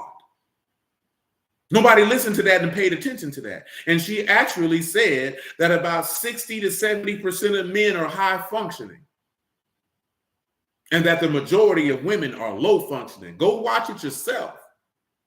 And she says she wants a man who can deal with her when she's low functioning, when she has to go, when she has her response to her abandonment issues. So she wanted somebody who's willing enough with your emotional rigmarole. Now, when we deal with Yahuwah, we doing the same thing. Most people don't want to be high functioning. You don't want to do what Ephesians said, that you've crucified your affections and lusts, and that if you walk in the Ruach, you're going to live in the Ruach. You want somebody to be a carnal sinner just like you, but act like they godly in certain situations and circumstances. Baby, that's not how the game goes. That's why you can't look at certain stuff, because you're like, yeah, he making broken home, but you ain't listening to what that woman said. Because he said he dealing with women who are emotionally unstable. That's what she was talking about, and that he's not. But yet he still want to have a family with emotionally unstable people. Now you got Yahuwah himself dealing with people who are spiritually unstable. But he is demanding and requires for you to become spiritually stable. So he can't commune with you until you do. But you refuse to do it. But you still expect him to commune with you. He's not going to do that. See, he's not like Cam Newton or a lot of other men who will still deal with you. Because I just had this conversation with this lady. She was talking about if a man's not feminine, oh, I believe all women are feminine. No, all women are not feminine. No, they're not. Just like all men are not masculine. Just because you're a woman don't mean you have a feminine side. Femininity is a trait. It's a trait that is cultured in your childhood. It is fostered and created in childhood. Masculinity is a trait. It is fostered and created and molded in your childhood. And it's developed over time, because that's a character trait. It becomes who you are. It's not something that you just cut on because somebody creates a safe space or does what you want them to do. That's not how that works. You know what I'm saying? If you're not feminine, that means your mama failed you. That means you need to go find somebody. Feminine women don't curse. Feminine women don't argue with men. Feminine women don't get drunk. Feminine women don't smoke cigarettes. They don't do that. They are soft creatures, and they move in a particular type of way, and they yield influence through the power of their femininity. Masculine men don't beat up women and curse women out. That's not what they do. Like, that's not how that works. Can't nobody love you into being feminine. Ain't nobody love that strong. Only God love that strong. And you still have to want to do that. What we be looking for is that you're a broken individual. You're not where you're supposed to be in life. And you thinking that somebody, if they treat you a particular way, that you're going to become something that you've never done and never seen. You don't become godly unless you see it. There has to be instruction in godliness and then an example. You just don't wake up one day and say, I'm godly. That's not how that works. If you, for me, I'll be godly. You're retarded. That's not how any of that works. You don't wake up one day and say, well, if this woman, she submits to me, I'll be masculine. Your dad is supposed to taught you how to do that. It's a bug over here. Grab and slide before that get disappear.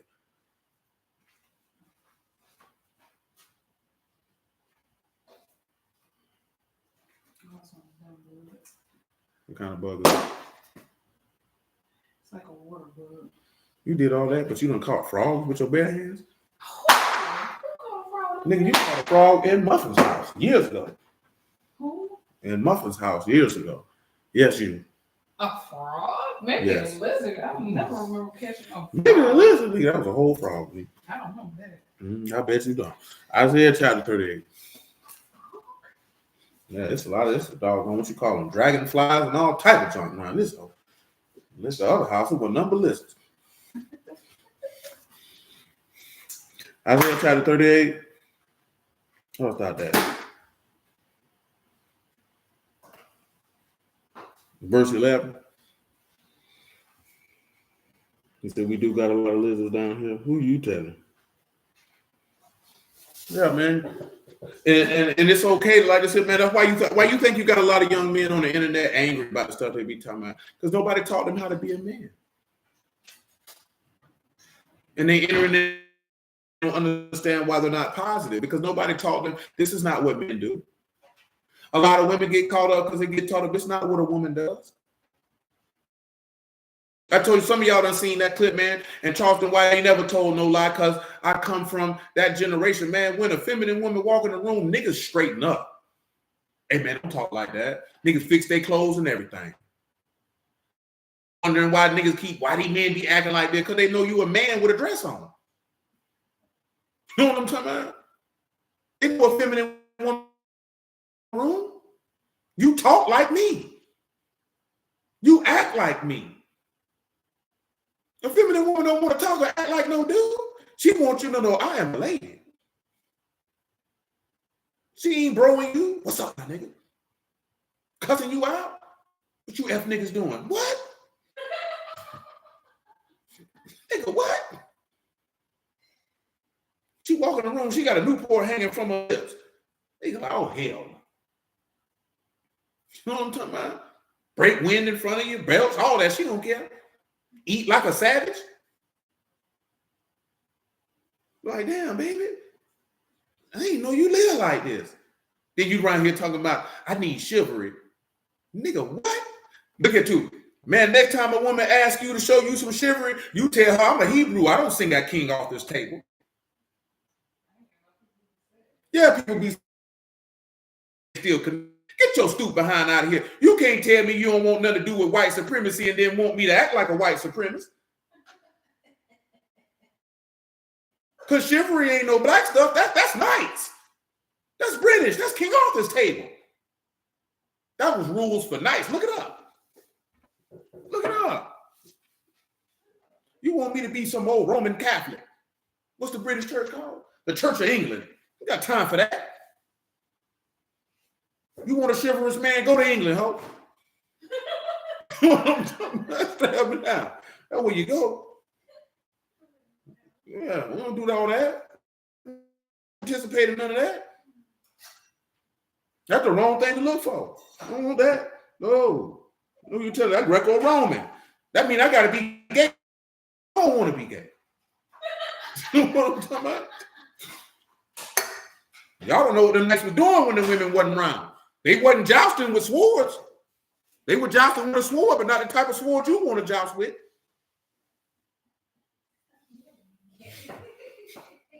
Y'all think I'm being funny. Look this stuff up, man. This stuff ain't hard to find. I say that because you claim that you want to serve God and separate from the world, but you still want to keep elements of things that have nothing to do with you.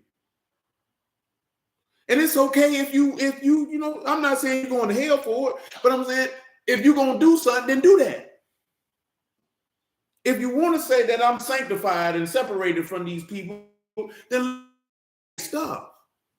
Don't try to integrate their stuff with God's stuff. Because what's going to end up happening, it's not going to stop with chivalry. You still going to try to incorporate things of the world and ungodliness with godliness, and you're going to mess around and mix seeds or mix fabrics. And we ain't talked about that in a long time, but it's somewhere on tape where we talk about that. That's bigger than mixing fabrics and mixing seeds.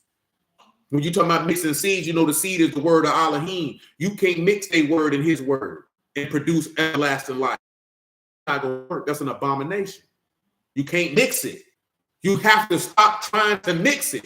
You either on his side or their side. You can't bring his stuff, their stuff in his house. Leave the romance novels outside the house. Leave the rom-coms outside the house. Leave all that stuff out there. You can't bring that in here. Because the love of God and what the love you talk from that, they don't mix. You don't, because it's going to cause the man to have to make you an idol in his heart. Because he's going to have to esteem you above God. Because that's what you don't know about chivalry and all this stuff, what they're doing. You're going to have to put this person above God. But see, you don't pay attention to that. You know why? Because you get caught up in the fantasy and the allure of how I'm talking about men and women, of how your emotions get flamed up. You can't do that. You can't do that. You can't do it. Not to be saved, you can't. Because you can do it, but you're not going to get the results you want. And see, these are hard conversations that most of us in the word, nobody likes to have. I'm not trying to rain on nobody's parade. I'm just telling you, if you want to be saved, you have to change the way that you think. That man say you got to set your affections on the things that's in heaven, not on the earth.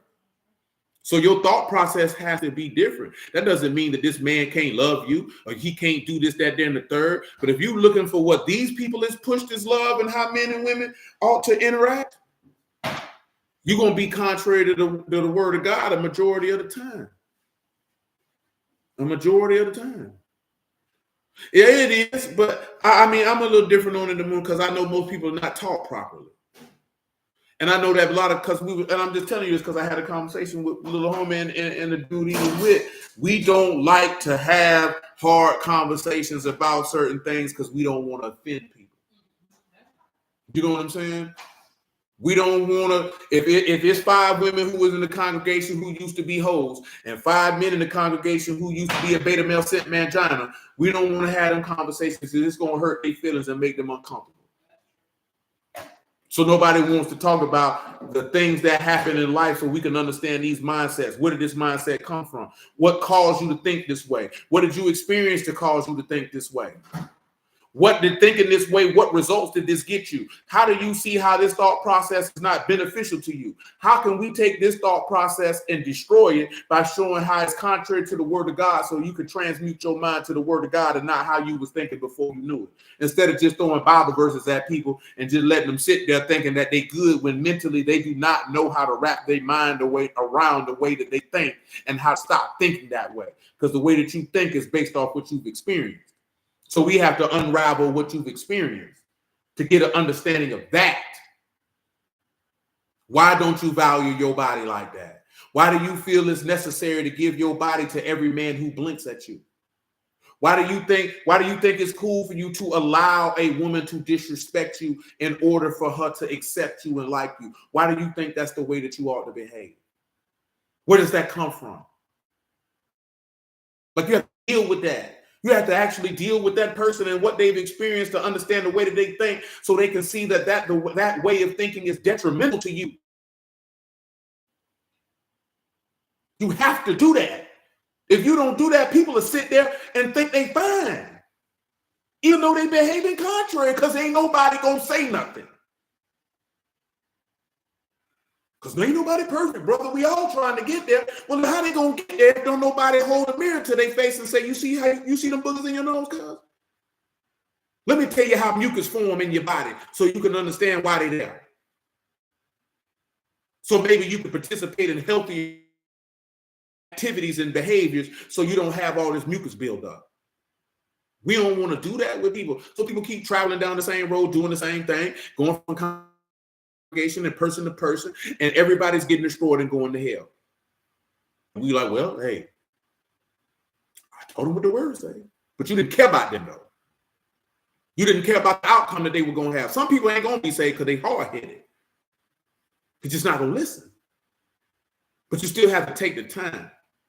This ain't about hating women. This ain't about hating men. You ain't going to never get better. Look, if you a hoe, I'm going to call you a hoe. Baby, if you behaving like a hoe, you a hoe. Hoe is an adjective. Harlot is an adjective. It's descriptive of behavior. If you don't want to be described by that, then don't exhibit behavior that would cause you to be described by that. Being a buster is an adjective. It describes behavior. Y'all do know what adjectives are, don't you? An adjective doesn't have to define you. It's just a descriptive word of behavior, if you would. Because you have adverbs, excuse me. You know what I'm talking about? That's necessarily an adjective. So if you don't want to be described by that adjective, stop behaving that way. Stop doing it. And you can be described by another adjective. You know what I'm saying? Like, come on. Like straight up and down. Monte, wow. For real though, bro. It's just a descriptive word. You ain't got to be a buster all your life. But when you tiptoe around people's behavior and the patterns of behavior without addressing it, they don't feel the need to change it because they're not going to ever see anything wrong with it. And when I'm talking about seeing something wrong with it, I'm not necessarily talking about in the aspect of condemning them. I'm talking about the aspect of how this is destructive to your life. This is not bringing about positive outcomes in your life. See, most people, you worry about condemning. I'm not trying to condemn you. You're condemning yourself. You don't need me to throw nothing on top of it. But do you understand how it's destroying your life? Hey, it is what it is. Isaiah 38:11. I said, I shall not see Yahuwah in the land of the living. I behold man no more with the inhabitants of the world. My age is departed and is removed from me as a shepherd's tent. I'm cut off like a weaver. My life, he will cut me off with pine and sickness. From day to night will you make an end of me. I will reckon till morning as a lion, so he break all my bones. From day to night will you make an end of me. Like a crane, swallow, so did I chatter. I did mourn as a dove. My eyes fell upward, O Yahuwah. I am oppressed. Undertake for me. Of course, you know, all this stuff is like what Mashiach was praying when he was getting ready to die, is it not? See, I had to change my environment to learn emotional stability. Well, praise you. I was around nothing but women that leaned on their emotions. The work is murky, but it's needed. And I can understand that. And sometimes you do have to change who you're around in order to get to where it is that you want to be.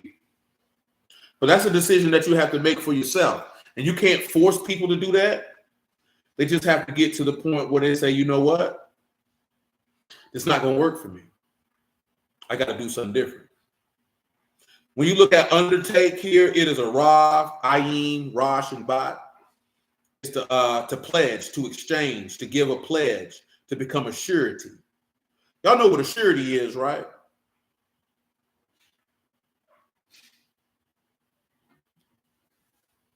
A surety here is, well, they got surety bond.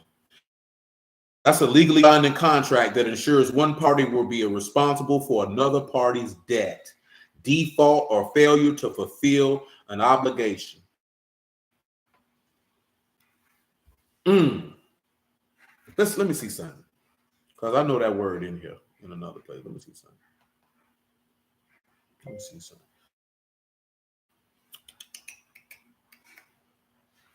Come over here to Genesis chapter 43.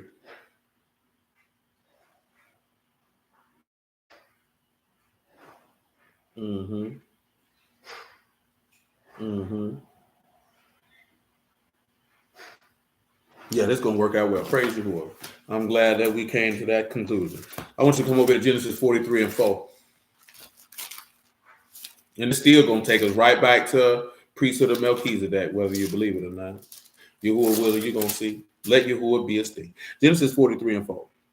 Make it 2, I suppose. And Judah spake unto him, saying, the man did solemnly protest unto us, saying, you shall not see my face except your brother with you. If you will send our brother with us, we will go down and buy you food. But if you will not send, we will not go down. For the man said unto us, you shall not see my face, except your brother with you.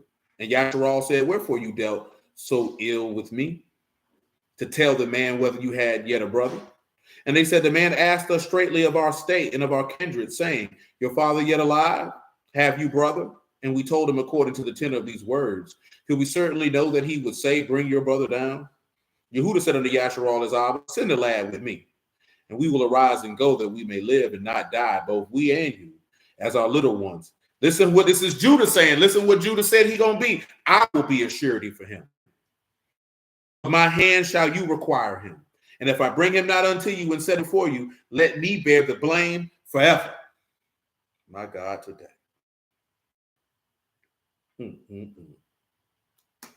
He said, I'll be a surety for him. I will be a surety for him. Let's take a look at the Hebrew word for surety here, if you would. And again, it's a Rav. Remember, this is somebody who's going to pay a debt if you default. You see how that takes us back to the pledge of the price of a life, or the ransom, the kofar, the redemption, the Gaal. He's paying that price.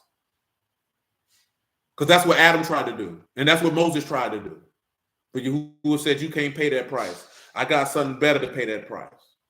Let's take a look at something else. And notice that, the son who sought to pay that price, it was Judah. It was Judah. Come over here to Job 17.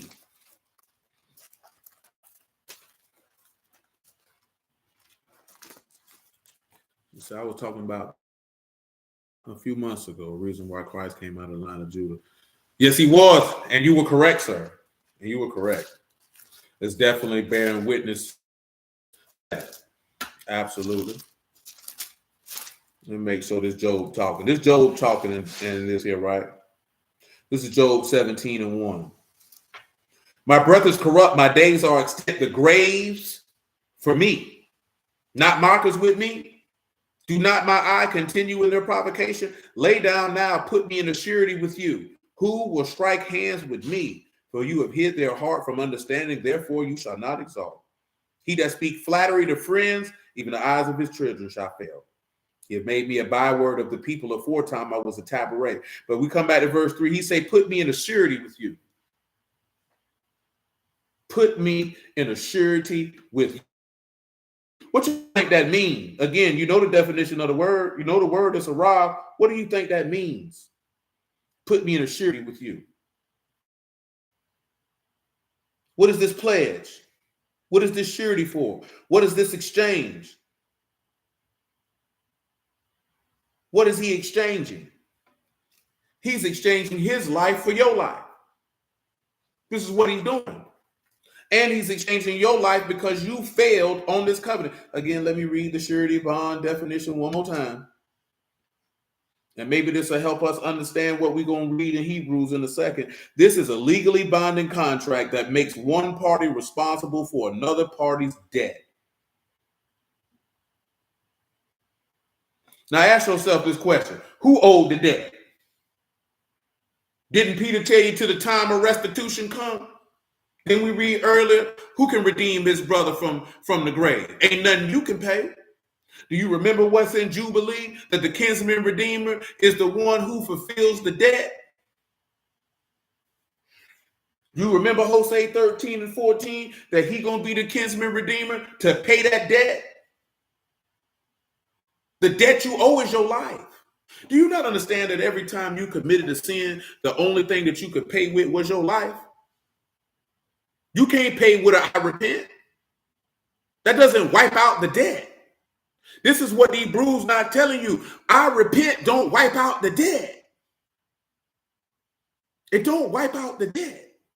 You still owe. Have you forgotten that he said he forgives sin and iniquity, but what? By no means clears. You still owe. The debt is still unpaid. You're not on the square. You're not even with him. Lord have mercy. And dudes make you think I repent is paying the debt. And then dudes who believe in Mashiach, they respond to, so what you sacrificing for your sin? Because you stupid. Because you're not focusing on the debt. How was the debt paid? How is the debt paid? Who paid it? You can't pay it. How you going to pay God? Ain't that what he told you in 1 Samuel 2? If you sin against another man, you can entreat against to the judges. But if you get a sin against Yahuwah, who going to entreat on who going to intercede on your behalf? The only person who can intercede on, why you think the high priest go in Leviticus 16 and make that sacrifice? Because he paying the debt. But he got to come back every year and pay this debt. He's coming in that steed and say, I'll pay the debt for the people. But he got to pay for his debt first, and then he got to pay for your debt. This is why that priesthood was unprofitable. Because he got to come back every year and do this. This is what he means when he calls the sacrifice and oblation to cease. Man, ain't no more need for no day of atonement around here, man. We ain't got to keep coming back every year to do this. We ain't got to do this every year no more. But you think this is just about temple service, period, because you missed the point. You lack the understanding to catch the point. We don't got to come back here. This has been done once and for all. I love you who will be a state. My God, today. My God, today. Let's look at the next one we need to look at as it pertains to this.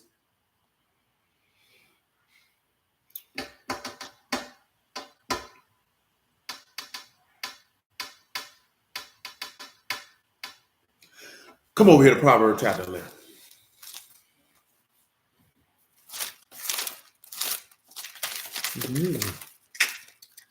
I'm going to get around the corner in Isaiah 38 eventually.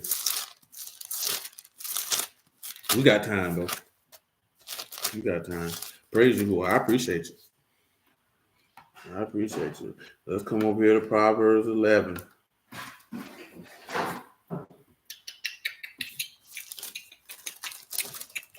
Let me see where I want to start at.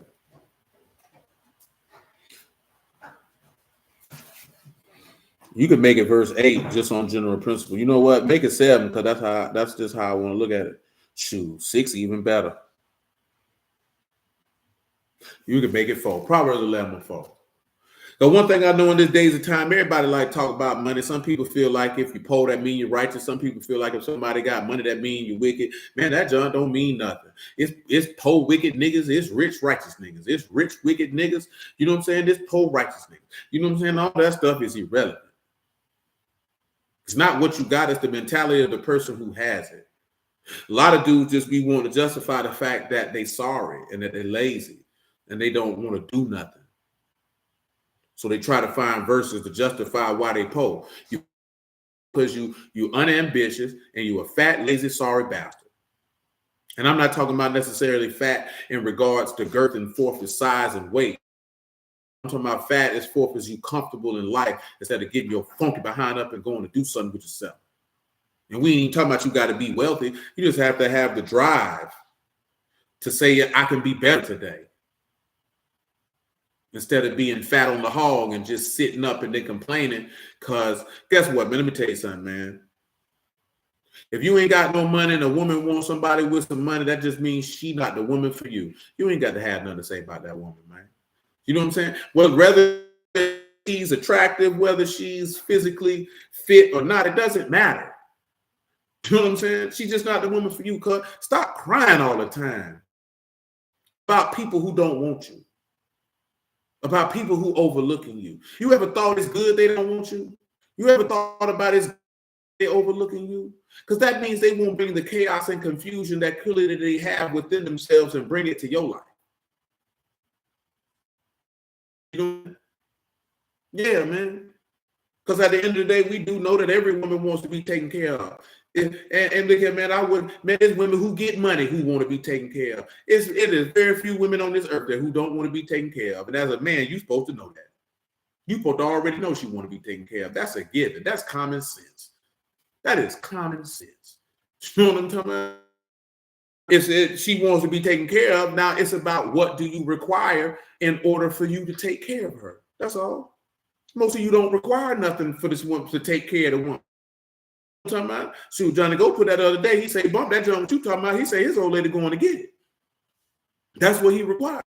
You got some dudes, they'll let their old lady get money, then she ain't got to break bread with him. Use a If you're going to pay for everything and she just going to get money and she don't kick nothing back to you, use a fool. There's something wrong with you. You got some dudes, they want that, man. They don't get that head, cuz. Bring that back to the house. Don't come at me talking about I ain't doing no 50-50. Well, 50 you're behind from up out of here then. If you ain't finna be getting money and think you finna keep it, you don't break bread with me. You got to be crazy. You know what I'm talking about? You let these old bald-headed scallywag prostitute hoes on the internet make you look stupid if you want to. Because a lot of these whole prostitutes, man. I'm talking about in the literal sense.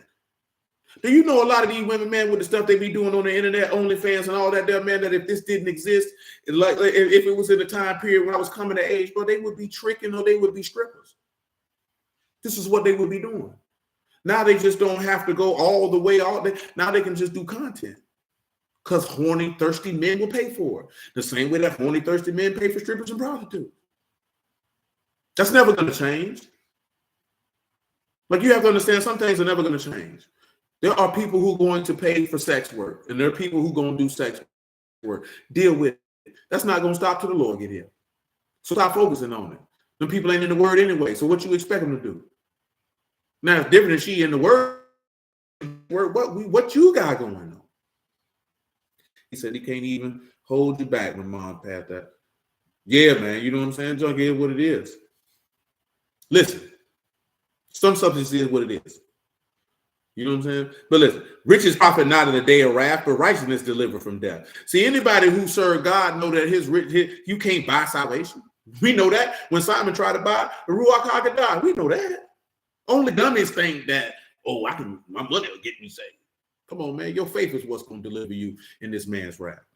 The righteousness of the perfect shall direct his way, but the wicked shall fall by his own wickedness. Ain't it amazing that Solomon wrote in this proverb that the righteousness of the perfect will direct his way? But these dudes will tell you ain't nobody righteous and ain't nobody perfect. But how is the righteousness of the perfect directing their Dirach or their way of life? See, the faith of the Tamaim will direct his way of life. Don't listen to these people, man, telling you this stupid stuff they telling you, man.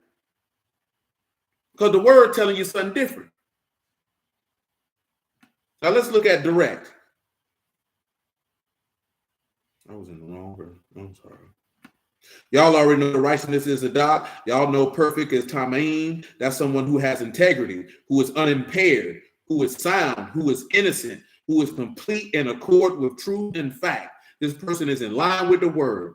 So the Zadok of the Tamaim, or the faith of the Tamaim, will yashar, or direct them to be right, to be straight, to be pleasing, to be agreeable, to be straightforward, or to direct, or to be led straight. So the faith of the perfect will keep them in a straight and narrow path, which you know few be there that find it. Is the rock. Let's continue. The righteousness of he said, but the wicked shall fall. Let me read verse 5 again. I'm sorry. The righteousness of the perfect shall direct his way, but the wicked shall fall by his own wickedness. The righteousness of the upright shall deliver them, but transgressors shall be taken in naughtiness. When a wicked man die, expectation shall perish. The hope of unjust men perish. When a wicked man die, he ain't gonna have that thought process Yahushua had. I know you won't suffer your Kadash one to see corruption. Nigga, you going to hell. You ain't got no hope. That's why he said we not as others who have no hope. We ain't moving like that. If we say we judge you, like I told you, man, you can be sad. But if you know a just man or woman died, man, you know they got a hope and expectation. They got ticked by upper top going for them. The righteous is delivered out of trouble. The wicked come in his stead. A hypocrite with mouth destroy his neighbor. But through knowledge shall the just be delivered. And you know from Isaiah 53, the knowledge of my righteous servant shall justify many. It's the knowledge of the Son of God that's going to deliver you. But a hypocrite going to always destroy their neighbor. See, we ain't supposed to be destroying people with our words. See, some people take this you being destroying when you holding them accountable and you telling them about themselves. Y'all know that most people are not used to somebody telling them the truth.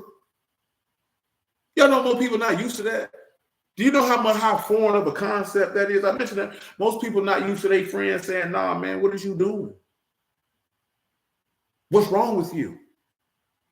That's dumb. Why you keep doing that? You gonna keep telling them, or you gonna do the worst thing. You see it and you don't say nothing and you talk about it with other people instead of telling them. You the most horrible person on earth. If you see somebody going in a bad direction and you say that's your friend and you don't tell them, but you discuss it with other people, you a hell of a nigga. You a hell of a nigga. You know what I'm talking about? Like, you're a horrible person. Word or not. How could you see them going the wrong way and tell everybody but them? That means you waiting for them to crash so you can have something to talk about. Your life that boring? That means you need something to do. You need to be doing something. That means you got too much time on your hands. You ain't occupied. And you don't care about them. Because there's no way you can see your friend going in the wrong direction and you don't say nothing to them.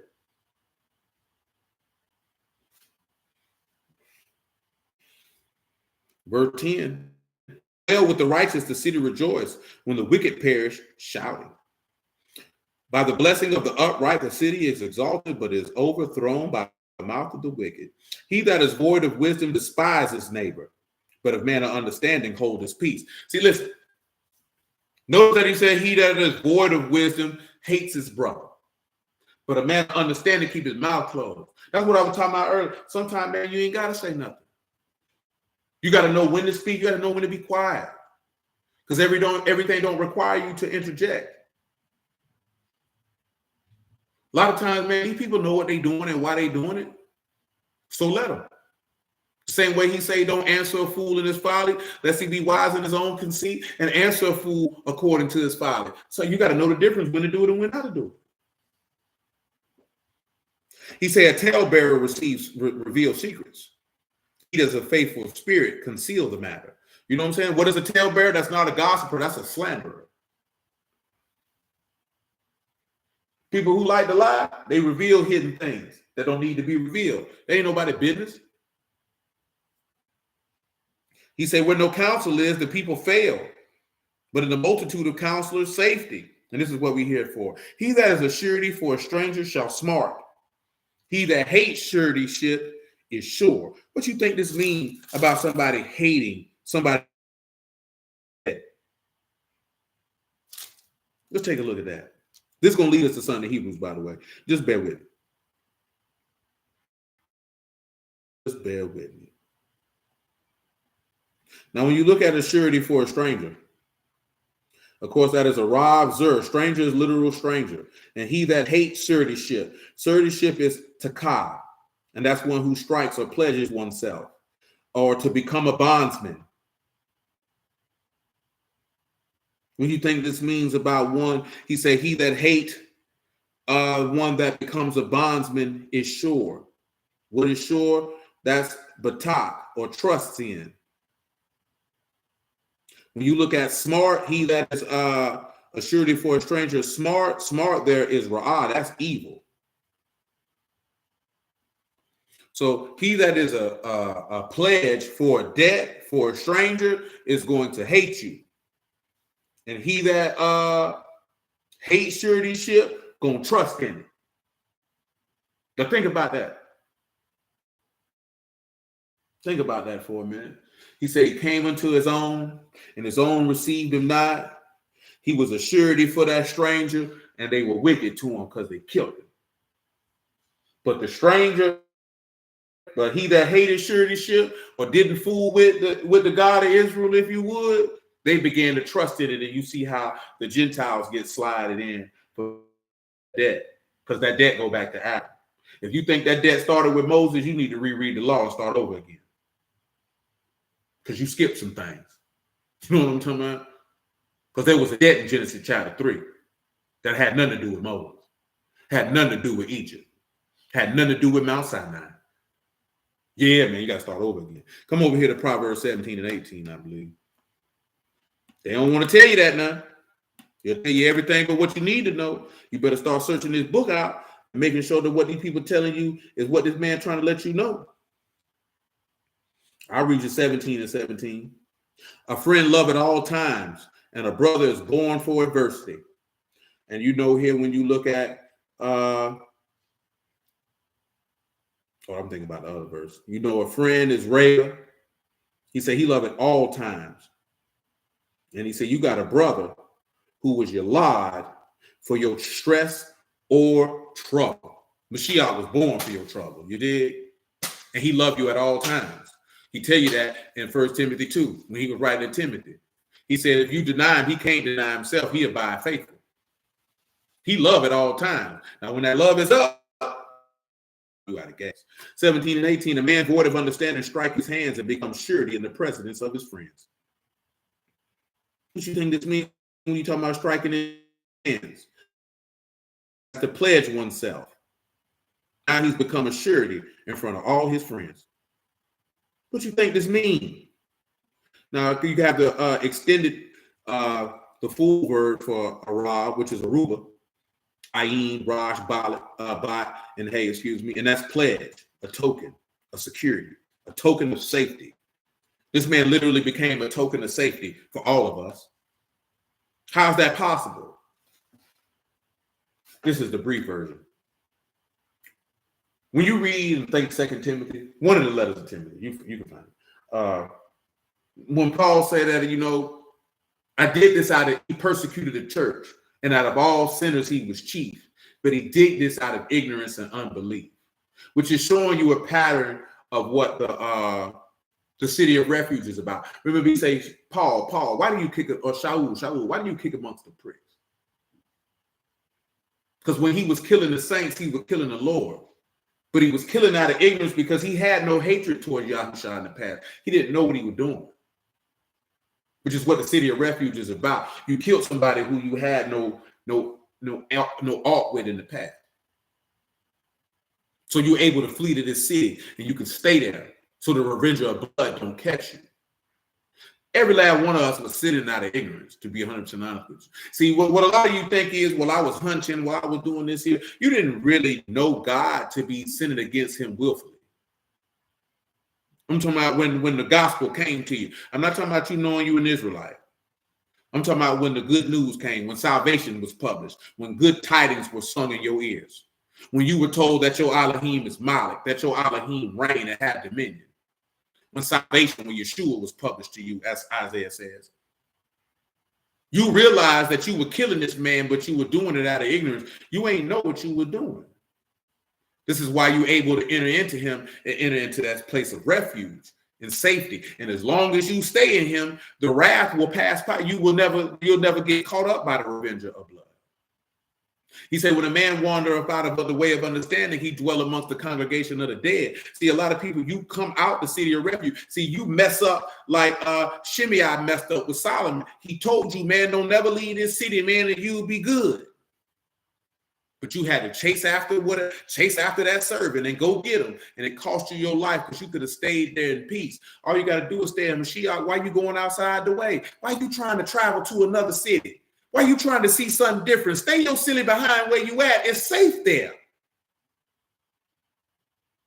But look at you. Curiosity kills the cat. Ain't that what they used to tell you? That's what they used to tell you. And guess what you still doing? Being curious. You're being curious, George. Now you're finna be curiously dead.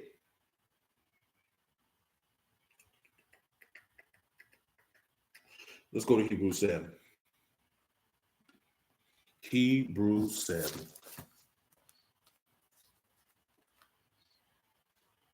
That's right, Omar. Now look at what he said in Hebrews 7, right? I'm going to read you verse 18. You know what? 16 even, 15 even better. Bump it, ain't going to hurt nobody. He said that it was far more evident, similar to the Melchizedek, there arise another priest who is made not after the law of a carnal commandment, but after the power of an endless life. For he testified, you a priest forever after the order of Melchizedek. For there is truly a disannulling before the weakness and unprofitableness thereof. For the law made nothing perfect, but the bringing in of a better hope, by which we draw near unto Alahym, in so much as without an oath. For those priests were made without an oath. But this with an oath by him, and said unto him, Yahuwah swear and will not repent, you a priest forever after order of Melchizedek. By so much was Yahushua made a surety of a better testament. Oh my God, today. This man is a better pledge of a better covenant. So then you have to ask yourself, what was the pledge of the security of the debt of the first covenant? It was bulls and goats, cuz.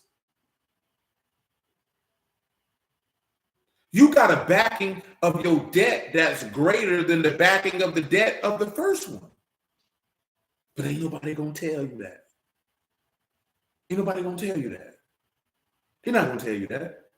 That man said he sprinkled the blood of bulls and goats on the book and all the people to join him in the covenant in Exodus 24. Now you got this man who purged himself by the eternal Ruach, and you don't think that's a better surety for your debt? You don't think that's a better redemption of your transgressions that you done broke under the first covenant, man? That's why the priesthood of Melchizedek is greater. That's how it lined up with the tree of life. That's why it's better. but you want to hold on to death. You know why you want to hold on to death? Because the people who taught you were carnal, they could never show you life because they don't have it.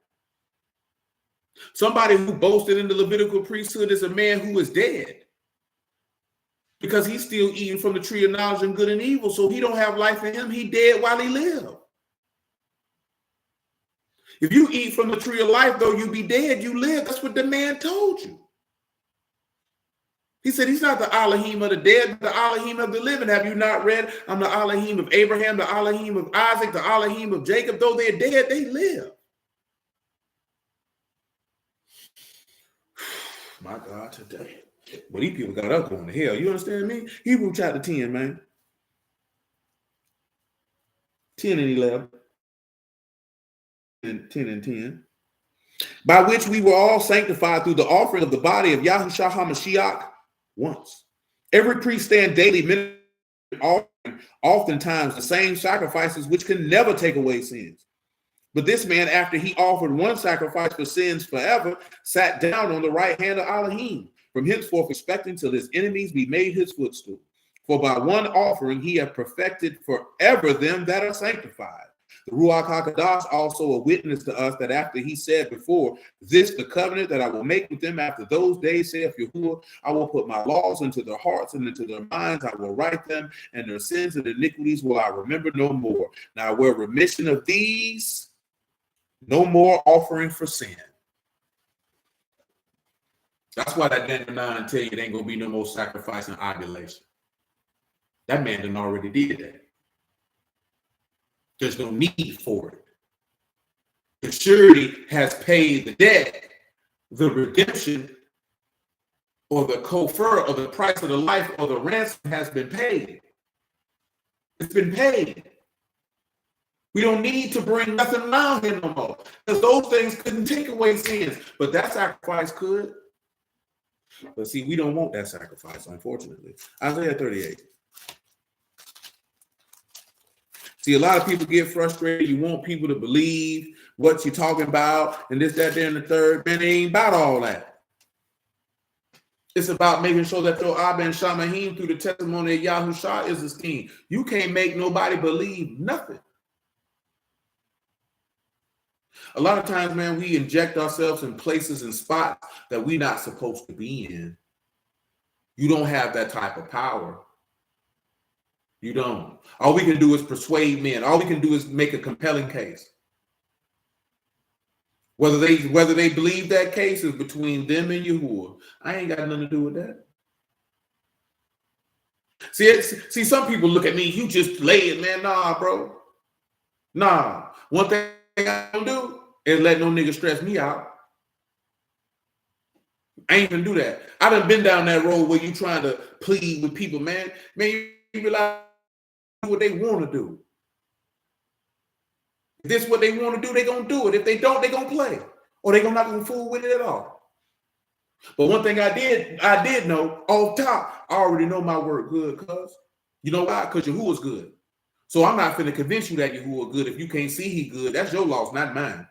Because by his grace and mercy, he opened my eyes. I seen he was good. I can't make you see that. That's the same way you can't make no, if you really good, if you really a told man, I ain't talking about no good man like these people be talking about, or no good woman like these people be talking about.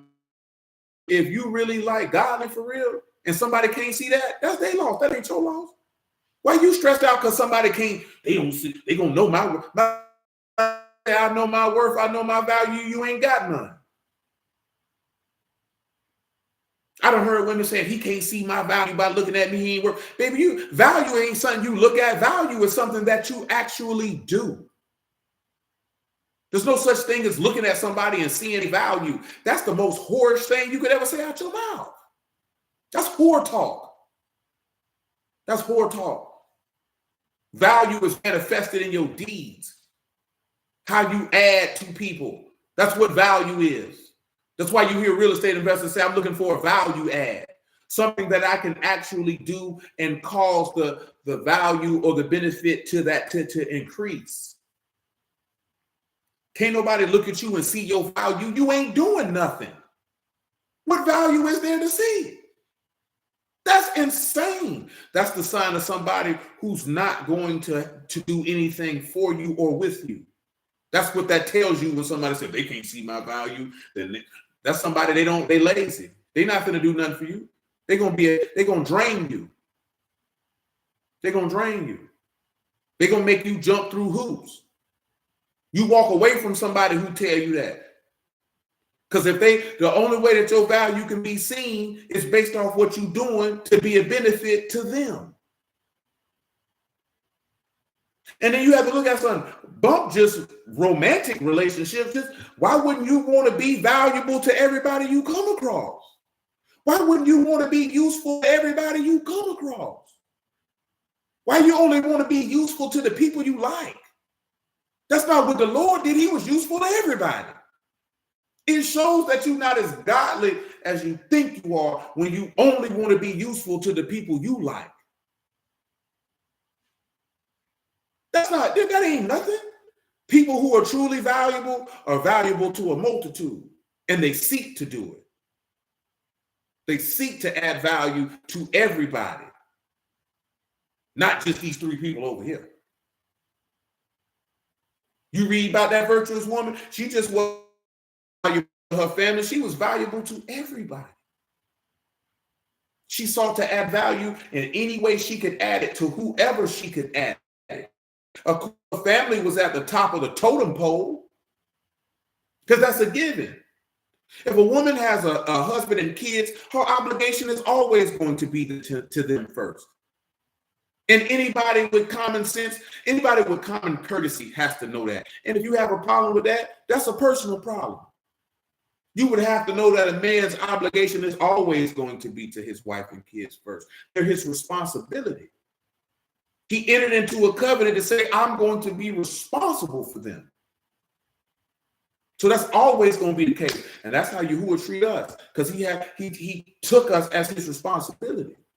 Yeah, the other nations can get word, they can get the Ruach, they can be saved, but his responsibility is to you first. That's why he told you that I spread my hands all the day to a gainsaying and rebellious nation and sought after a people who's not called by my name. That's not my old lady. I'm not responsible for them.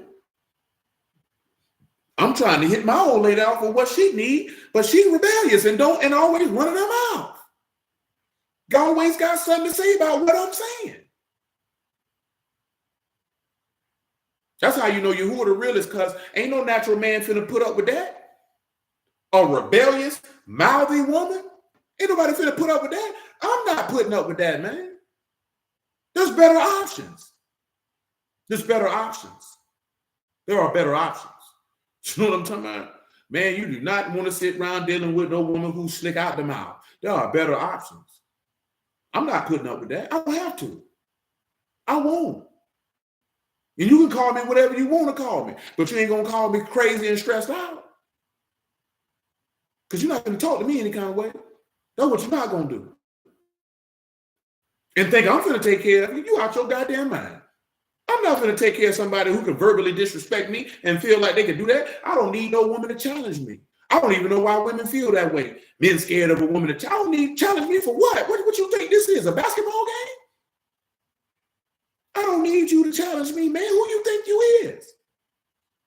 What type of man you think I'm not dealing with that. I don't want to come home and be challenged by somebody I'm taking care of.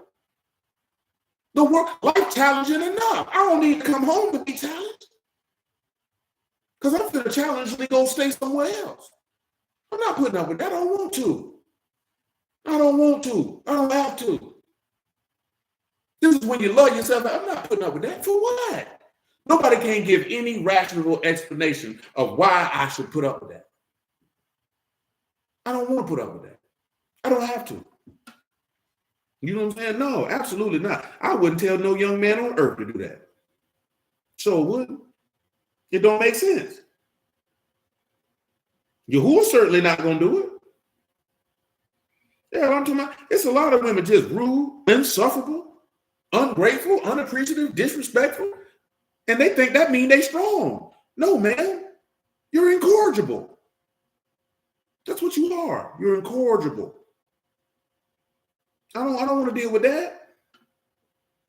Who want to deal with that? Would you want to deal with a rude and unpleasant and incorrigible and unsufferable man? You want to deal with that? You want to deal with nigga come in the house and cuss you out?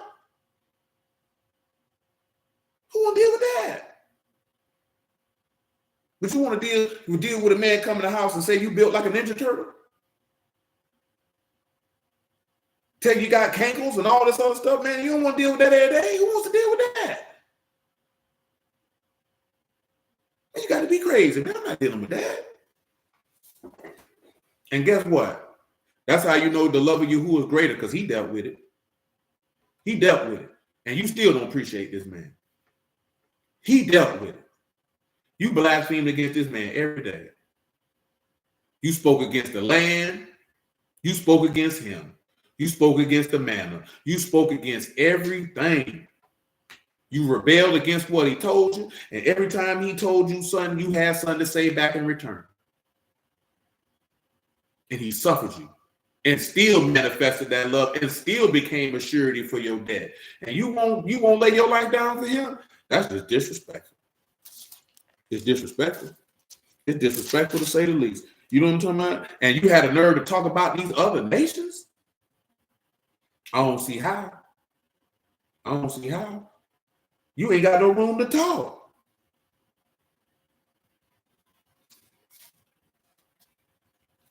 Isaiah 38:15. What shall I say? He hath both spoken unto me, and himself have done.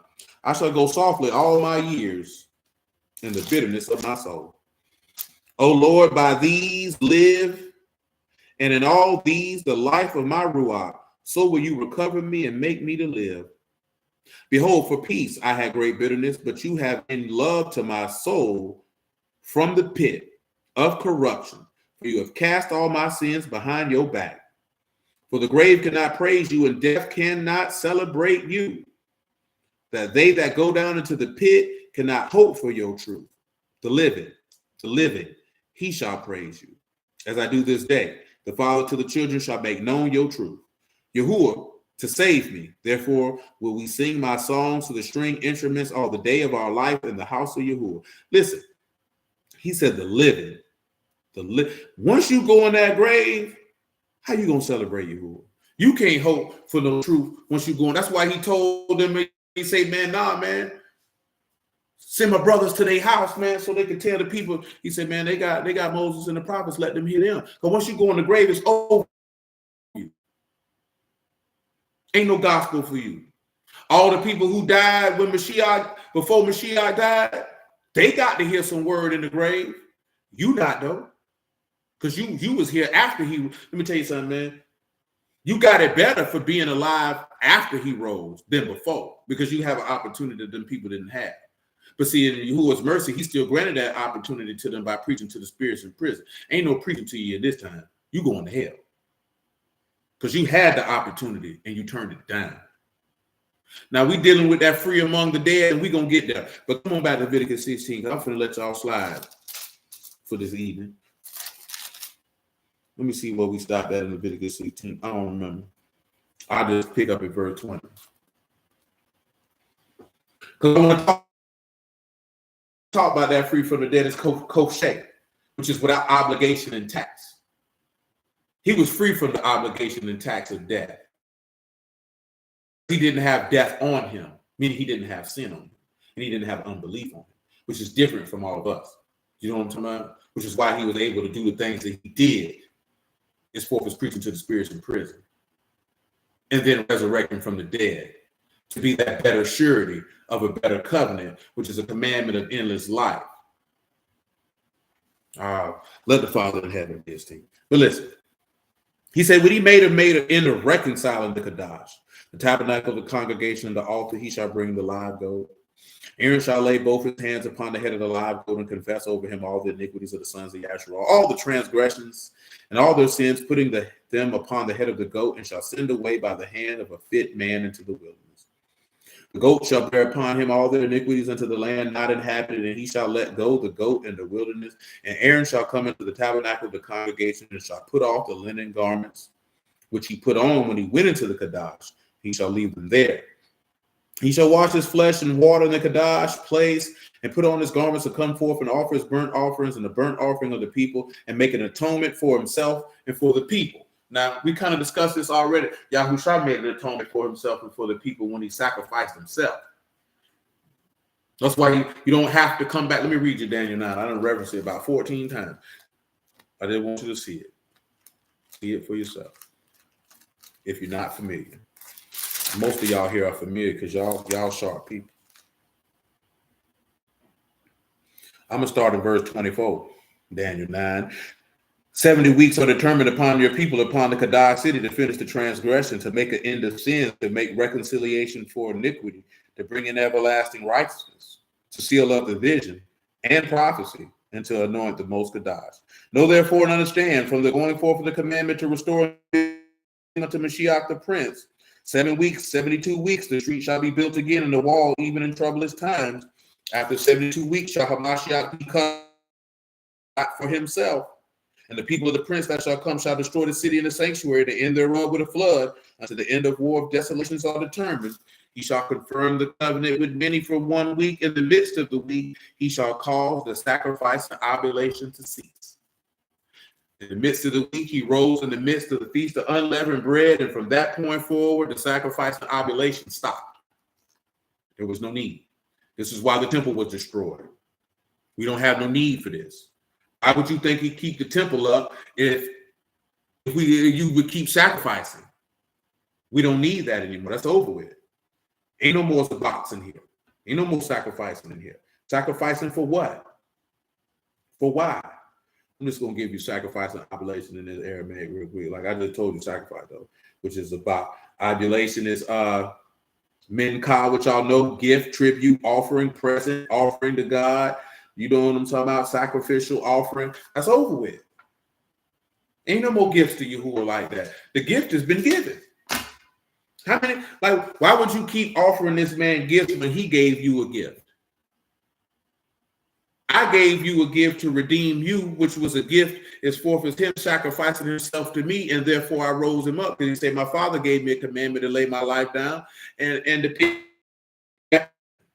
no man take my life from me. That's what he told you. But let's continue. Well, matter of fact, that's all we needed to see in Daniel 9. It ceased. So when you look at the sacrifice and oblation ceasing, it's more so focusing on atonement. Out of all, everybody focuses on all the sacrifices in the text, and that's cool. But when you look in Hebrews, the epistle to Hebrews specifically, they're talking about the Day of Atonement.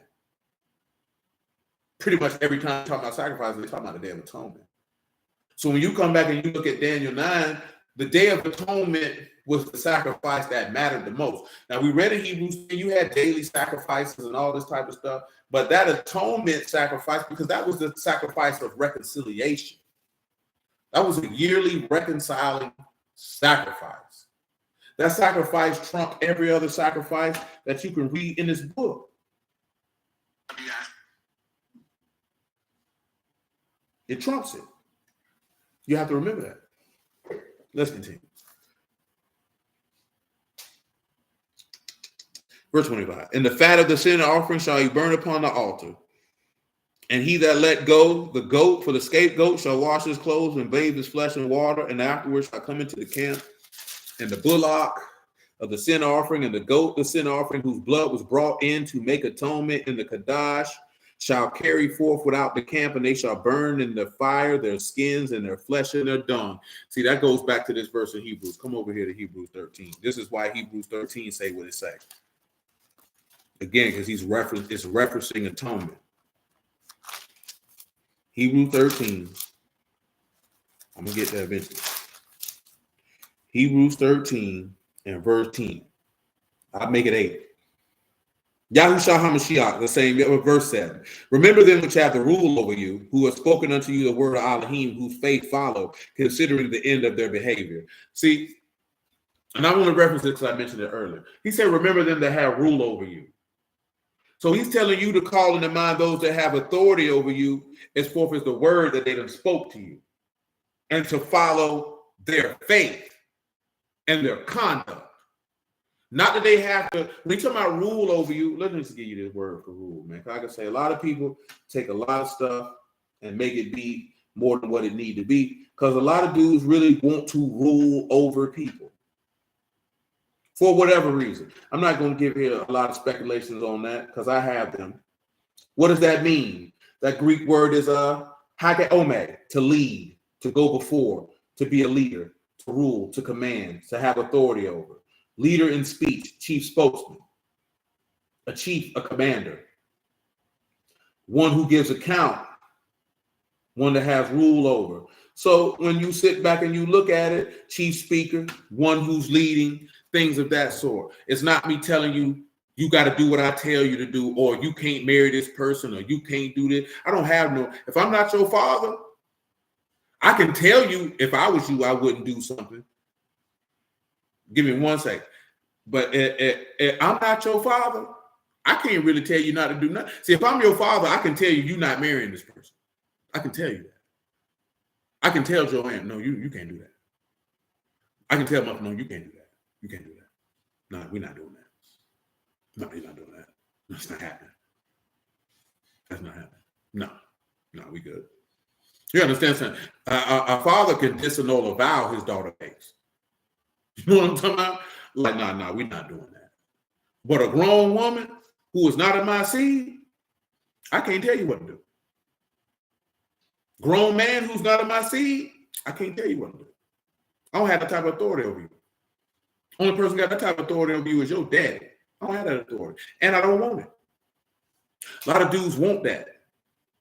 You know what I'm saying? Some people like this here, like, you could pop up married and be like this here, hey, man, you ain't even tell nobody. Guess what? If you stupid and she stupid, I hate it for you. Y'all gonna have some problems. Ain't got nothing to do with me. I ain't got to deal with it. I ain't got to deal with it. But when you talk about Genesis 3:16 and your husband will rule over you and your desire to be your husband, that's a little different. That's the desire that a woman had to her husband and Yasharal would have to Hamashiach, our husband. Not necessarily your desire be to the leader of the congregation and he will rule over you. No, that's not the same. Because your desire should not be to the pastor. Your desire should be to Yahuwah. You know what I'm saying? The pastor ain't nothing but somebody who works for Yahuwah in his steed, who's supposed to be pointing you to Yahuwah. The apostle is somebody who works for Yahuwah. That's what you are. Who's pointing you back to Yahuwah. Because your faith and hope should be in Alahym. Anybody who preaching the word and they not pointing you back to God, they don't work for him. You might want to bear along with them or bear with them, as Paul put it in this English language that is written in. Verse 8 of Hebrews 13, Yahushua HaMashiach, the same yesterday, today, and forever. Be not carried about with diverse and strange doctrines, for the good thing that the heart be established with grace and not meats, which have not profited them that have been occupied therein. We have an altar whereof they have no right to eat, which serve the tabernacle. For the bodies of those beasts whose blood is brought into the sanctuary by the high priest for sin are burned without the camp. You see, he's referring to atonement.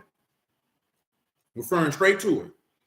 Wherefore Yahushua also, that he might sanctify the people with his own blood, suffered without the gate. Let us go forth unto him without the camp, bearing his reproach. So when you come back to Leviticus 16 and you look at what it just said, that they took the blood of this particular animal and burned it. We're in verse 27. Now they burned it without the camp. You want to go outside the city and suffer with him. You want to go out there with your surety, with your arab, with your kofar, the one who paid the price for the life, the one who became the pledge for your debt. Go out there and suffer with it.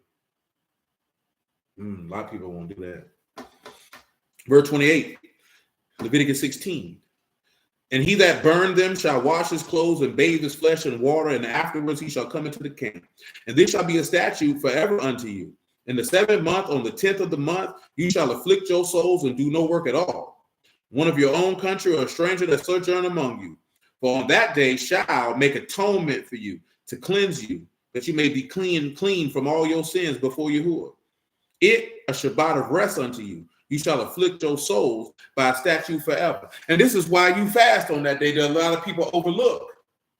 Because he said he learned obedience by the things that he suffered. And he telling you to afflict your soul on this day. Because not only do you fast so that you can deny the body what it needs, so you can deny the body what it wants, but it causes you to call back to mind the suffering that he did on your behalf to be that price of life or that ransom for you, to be that surety for you, to be that reconciliation for you, to be that atonement for you, so that you could know that you were cleansed from your sins. See, let me read Hebrews 9:14 one more time.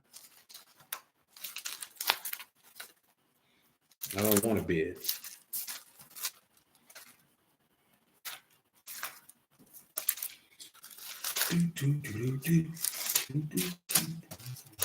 Hebrews 9:14, 15 actually.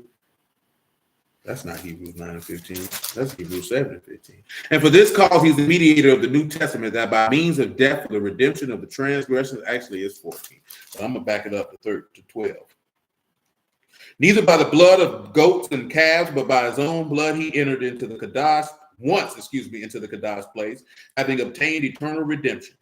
For if the blood and bulls and goats and the ashes of a heifer, sprinkling the unclean, sanctify the purifying of the flesh, how much more shall the blood of a Mashiach, who the eternal Ruach offered himself without spot to Alahym, purge your conscience from dead works to serve the living Alahym?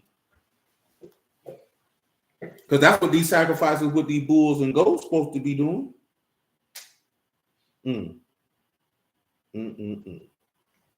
But we'll start right here for now, because we ain't got but like 4 or 5 more verses in Leviticus 16 we'll be done with.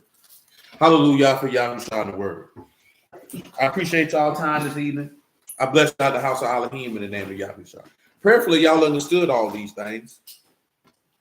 Peace, man. You know what I'm talking about? Prayerfully, these things were clear.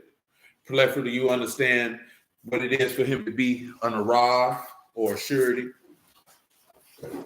a kofar or a price, a ransom for your life. You will prove me. Of course, you know, kafar, which is the atonement, and that redemption. Because that's what the priesthood of Melchizedek is able to do for us, is to redeem us. But this is from an oath. This is something that the Father himself swore by his own soul. Not by no carnal commandment. Amen, Brother Morgan, man. You be safe out here too. Love you too, bro. Not by no carnal commandment, but by the oath of God. That's greater. That's stronger. That's why we got to anchor to the soul.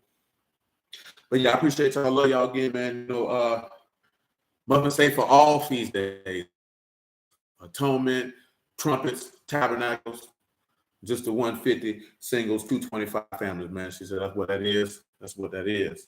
Amen, Brother Ernest, man. Shalom to you, bro. Yahuwah Baruch. So be advised. Be advised. That's what it is. It's on home. What it is, I think, Sunday the 1st? So we'll be about 2 weeks out on that. You know what I'm talking about? And yeah.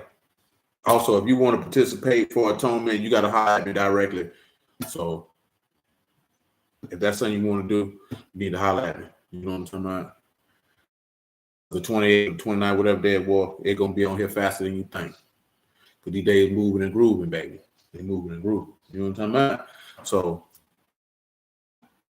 y'all stay strong, man, in the faith, man. You know what I'm saying? Don't let anybody deter you on your way.